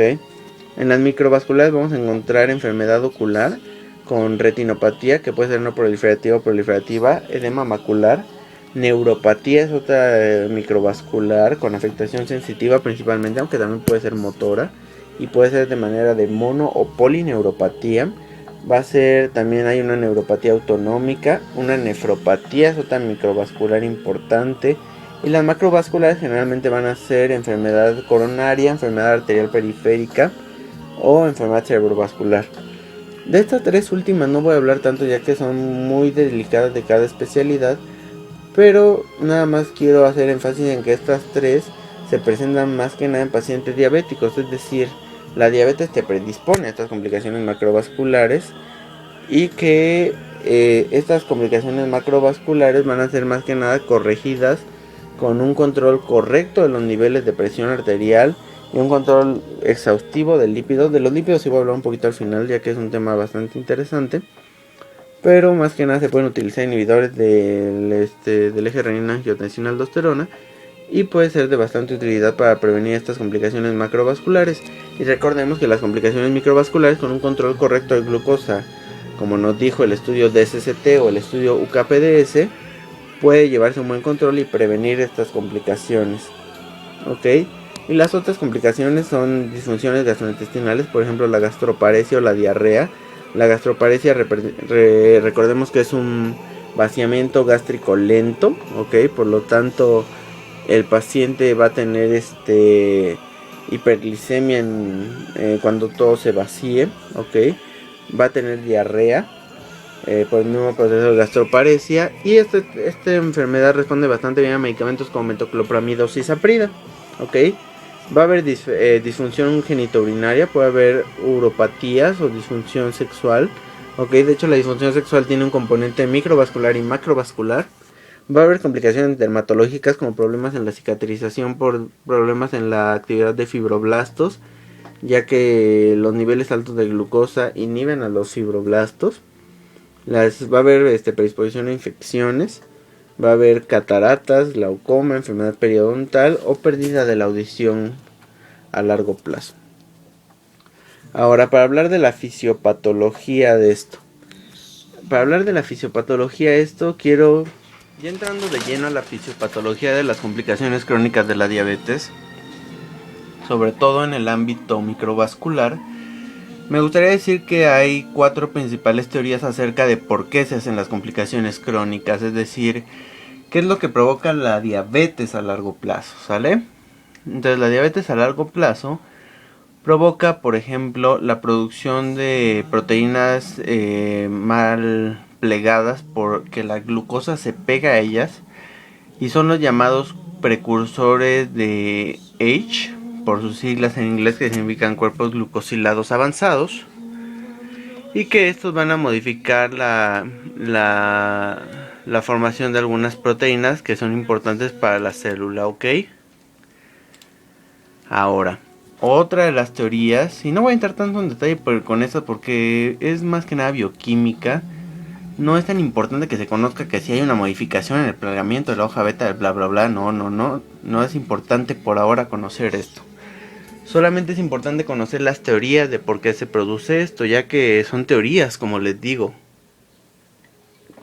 No hay nada asentado acerca de esto, ¿ok? Entonces, otra de las teorías es la producción de cuerpos derivados del sorbitol. El sorbitol es una proteína un carbohidrato que se va a producir por el incremento de la producción de glucosa. Se va a activar algo que se llama aldosa reductasa, que va a terminar en la producción de sorbitol, que es un producto intermediario de la glucosa. Y esto va a aumentar la producción de radicales libres, ¿no? Esta es otra de las teorías. Otra es la producción excesiva de diacilgliceroles, con el aumento de la producción de PKC, proteína sinasa C, que a su vez va a activar cascadas inflamatorias, que va a terminar en anormalidades de flujo, permeabilidad vascular, oclusión capilar, oclusión vascular, efectos proinflamatorios, por ejemplo, por el aumento en NF-kappa beta, aumento en la producción de radicales libres de oxígeno. Entonces, aquí tenemos las 4 principales. Otra es la vía de la exosaminasa, que termina en la producción de otro intermediario de la glucosa, que es el GLCNAC, ¿ok? Que también es otro elemento importante en la fisiopatología de las complicaciones. Sin embargo, ahorita ya podemos describir que las 4 principales entonces son la vía del poliolo de los sorbitoles, la vía de la exosaminasa, la vía del diacilglicerol y la vía de la producción de cuerpos avanzados de glucosa. Ahora, en esta gráfica se vio que conforme aumentaba la hemoglobina glucosilada en los pacientes, también aumentaba la velocidad con la que se daban las complicaciones, siendo la más rápida la retinopatía, ¿ok? Entonces, el riesgo relativo de la retinopatía conforme va aumentando la hemoglobina es más elevado, y el menor es la microalbuminuria, ¿ok? Pero sin embargo, si seguimos avanzando en descontrolar los niveles de hemoglobina glucosilada, al final todos los pacientes van a tener todas las complicaciones microvasculares, ¿ok? Ahora aquí tenemos sobre una imagen de la retinopatía diabética, donde vemos a grandes rasgos neovascularización. Esta es una imagen de una retinopatía proliferativa. Hay algunas manchas algodonosas, que son esas manchas amarillas que reflejan zonas de infarto. Se observan irmas, que son unos productos de daño vascular, que son esas manchas rojas que se observan de diferentes tamaños. Se observan también algunas zonas de isquemia. Tal vez haya edema macular, sin embargo no es demostrable aquí. Ahora aquí tenemos otra imagen con los diferentes grados de retinopatía, desde no proliferativa hasta proliferativa. En la imagen A, B, C, D, E vemos retinopatía no proliferativa, y en las demás ya retinopatía proliferativa. De hecho, la E ya se alcanza a ver zonas de neoproliferación. Y se observan en la imagen H e I huellas de fotocoagulación. Todas son esas manchas amarillas en las que se provocan infartos para que la retinopatía no avance, ¿ok? Ahora, es importante, ya que hacemos el diagnóstico de diabetes, saber cuándo hay que mandar al paciente al oftalmólogo. Y esto solamente lo voy a resumir en 2 pasos. Si tiene diabetes tipo 1 y hacemos el diagnóstico temprano, se ve al oftalmólogo hasta dentro de 10 años. Y si, a menos que el paciente esté embarazado, ahí sí la paciente está embarazada, no el embarazado sí sería algo más raro. No es cierto. Pero sí, si la paciente está embarazada, sí es recomendable que vaya al oftalmólogo. Y si tiene diabetes tipo 2, al momento del diagnóstico hay que mandarlo al oftalmólogo, no esperarse, ya que muchas veces el diagnóstico de diabetes se hace ya que pasaron 10 años de la enfermedad, ¿no? Entonces es importante que al momento de hacer el diagnóstico en la diabetes tipo 2 se vea al oftalmólogo, ¿ok? Ahora, siempre que hay daño ocular, generalmente ya no, al revés. Siempre que hay un daño al riñón, generalmente hay un daño ocular. Entonces, la nefropatía diabética tiene varias etapas que van de abajo hacia arriba, ¿ok? Una etapa de hiperfiltración, una etapa silente, una etapa de microalbuminuria, otra de macroalbuminuria y otra donde ya hay daño renal terminal, ¿ok? Vemos que conforme va empeorando el asunto va aumentando la presión arterial, ¿ok? Y va disminuyendo la tasa de filtración glomerular. Sin embargo, en algunas etapas la tasa de filtrado glomerular puede llegar a estar falsamente elevada por una compensación, ¿ok? Ahora, a nivel histopatológico se observan todas estas lesiones. La verdad no voy a entrar mucho a detalles sobre eso, pero una de las importantes es la lesión de Kimmel-Stake-Wilson, que son nódulos que se forman a nivel del estroma por la hiperglicemia, ¿ok? Ahora, ya que hay microalbuminuria. La microalbuminuria, recordemos que se diagnostica con un estudio que se llama microalbuminuria 24 horas, en el cual al paciente se le pide que recolecte la orina de 24 horas y se analiza, se hace la búsqueda de esta proteína que es la microalbuminuria, ¿ok? La microalbuminuria significa que nuestra paciente está tirando de 30 a 300 miligramos de albúmina al día, ¿ok? Inmediatamente que se hace el diagnóstico hay que empezar a tratar con inhibidores de la enzima convertida de angiotensinógeno, ya ni sé hablar, ya se me secó un poco la voz, pero son por ejemplo el captopril, el lisinopril, el enalapril, ¿ok? También hay que tener cuidado con los niveles de colesterol, ahorita les voy a decir de qué manera, y siempre hay que pedir algunos estudios que dice ahí electrocardiograma, ecocardiografía, un test de estrés farmacológico, por ejemplo como con dobutamina, o que si el paciente es delgado se puede hacer una prueba de estrés convencional, cultivos de orina, un estudio Doppler, angiografía con fluoresceína para ver el ojo, también se puede visualizar. Ahora, cuando hay macroalbuminuria, es decir, o proteinuria también se llama, que es que nuestro riñón está tirando más de 300 miligramos al día de albúmina, inmediatamente igual hay que tratar la hipertensión, pero también hay que tener cuidado con algunas cosas como el edema o como la anemia, por lo tanto hay que dar diuréticos y hay que corregir la anemia dependiendo de qué tipo de anemia sea. Hay que monitorizar con estudios muy parecidos a los que ya vimos, aunque se agregan algunos como una densitometría ósea, como algunos estudios psicosociales o de estabilidad neurológica. Y como siempre tener cuidado con otro tipo de complicaciones asociadas a diabetes, ¿ok? Ahora, en lo que respecta a cómo se va a tratar un riñón en estado terminal en un paciente diabético, hay tres opciones: diálisis peritoneal, hemodiálisis o trasplante renal. La verdad esto ya lo va a hacer el nefrólogo, por lo tanto no me voy a sentar tanto con esto, sin embargo solamente quería que lo supieran. Aquí en la tabla hay algunos datos para quien le interese saber un poco más sobre esto, pero muchas veces el paciente descuidado pues va a requerir hemodiálisis o trasplante renal a largo plazo, por lo tanto hay que cuidarse mucho, ¿ok? Ahora, a nivel de neuropatía. A nivel de neuropatía generalmente empiezan en un patrón de calcetín, se le llama, porque abarca todo el área que abarcaría un calcetín, que vemos es desde la rodilla hasta los pies, ¿ok?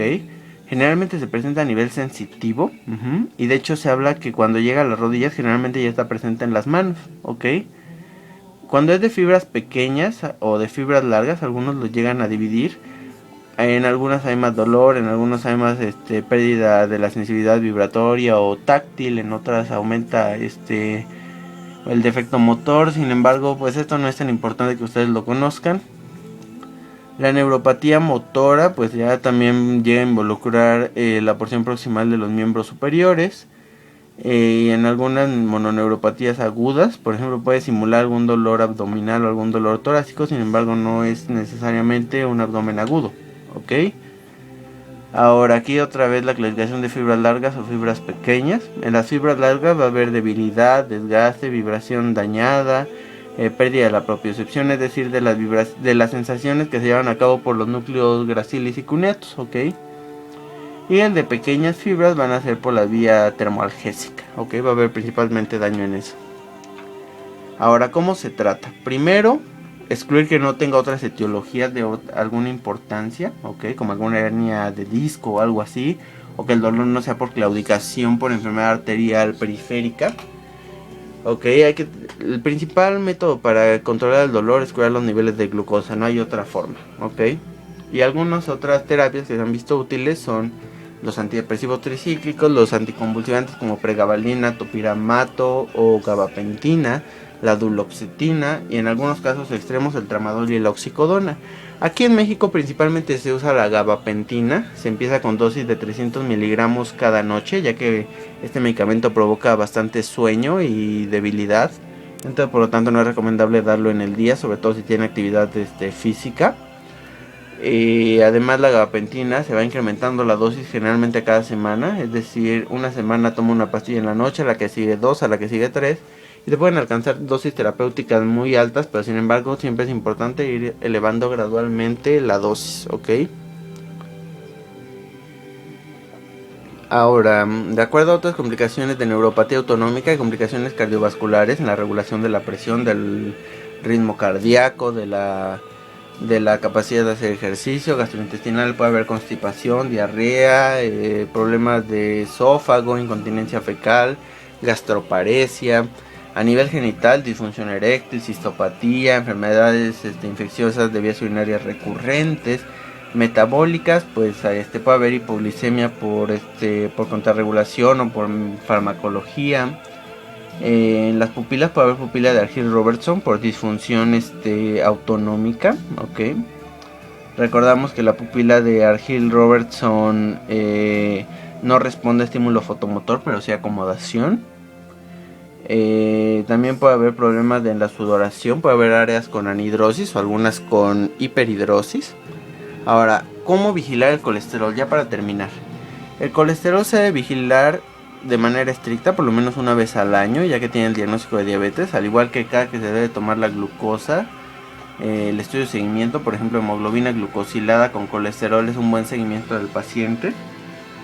Y se debe vigilar que el colesterol, principalmente el LDL, sea menor de 100, ¿ok?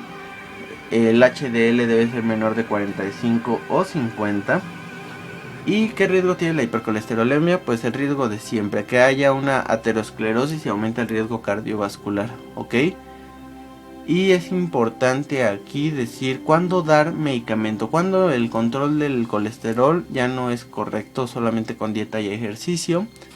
Las estatinas, recordemos, son inhibidores de la HMG reductasa, ¿ok? Que es una enzima reguladora del colesterol en su síntesis.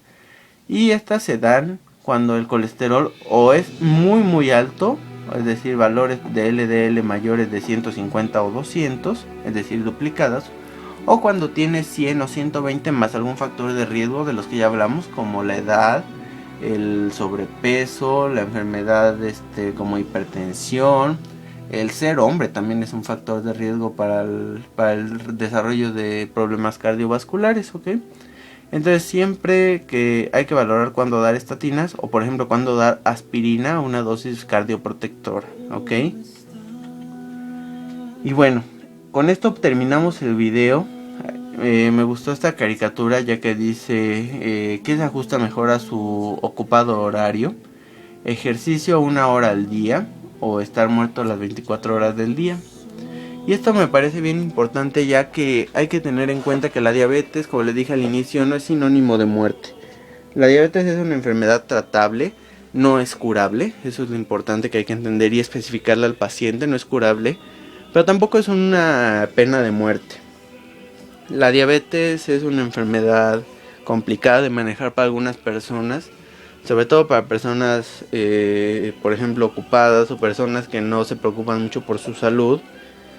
La diabetes puede ser su más grande tormento, pero para aquella persona que se cuida, que controla su alimentación, que hace ejercicio, que toma sus pastillas que le recete su médico cada que se lo haya dicho que hay que tomarlas. La diabetes es una enfermedad que puede ser bastante controlable. Y a pesar de que el video fue muy largo y que me faltaron muchos temas por abordar, que sobre todo por ejemplo con complicaciones crónicas, hay textos enormes y se meten al libro que ya les había dicho a lo largo del video, van a encontrar estudios, tablas, protocolos de terapéutica. Pero esto es lo importante que debe saber un médico general, lo que les acabo de poner en el video. Es lo que debe saber el paciente acerca de la diabetes. Tal vez no conocer todo lo que les acabo de decir en el video, pero sí que haya entendido por lo menos un poco de los medicamentos, un poco de la dieta, el ejercicio y un poquito de por qué desarrolló la diabetes, ¿ok? En lo que respecta a los pacientes diabéticos tipo 1, pues ahí sí hay muchas cosas que hablar sobre eso. Tiene una gran carga genética y también ambiental, es cierto también. Sin embargo, su cuidado debe ser totalmente diferente al del diabético tipo 2 en lo que respecta al tratamiento farmacológico. Y con ellos hay que tener más cuidado ya que se descompensan mucho más rápido. Y además, pues siempre una persona joven va a querer divertirse, comer chatarra, no hacer a veces ejercicio tanto como debería por el estudio, el trabajo o lo que sea, ¿no? Pero pues es importante que se cuiden, ¿no? Ya que como dice la imagen, ¿qué prefiere? ¿1 hora de ejercicio al día o 24 de estar muerto, ¿no? Entonces pues creo que eso es lo importante hablar por ahora. Este video, como les digo, va enfocado a la medicina general, no tanto a la medicina interna o a la endocrinología, ya que con ellos se hablan muchísimo más cosas, muchísimos más estudios, mucho más cosas de seguimiento del paciente. Pero bueno, yo quise hacer este video para que conozcan un poco más acerca de la diabetes aquellos que no conocían y para que el médico general refuerce lo que ya aprendió en la escuela y en el hospital, ¿ok? Espero que les haya gustado mucho el video. A mí la verdad me gustó mucho hacer este video y espero hacer más videos de este tipo a lo largo del tiempo, ya que me parecen útiles, me parecen informativos y me gustaría que lo compartieran a todas las personas que conocen con diabetes, amigos, familiares o algunos alumnos de su universidad, ¿ok? Espero que estén muy bien y nos estamos viendo. Gracias.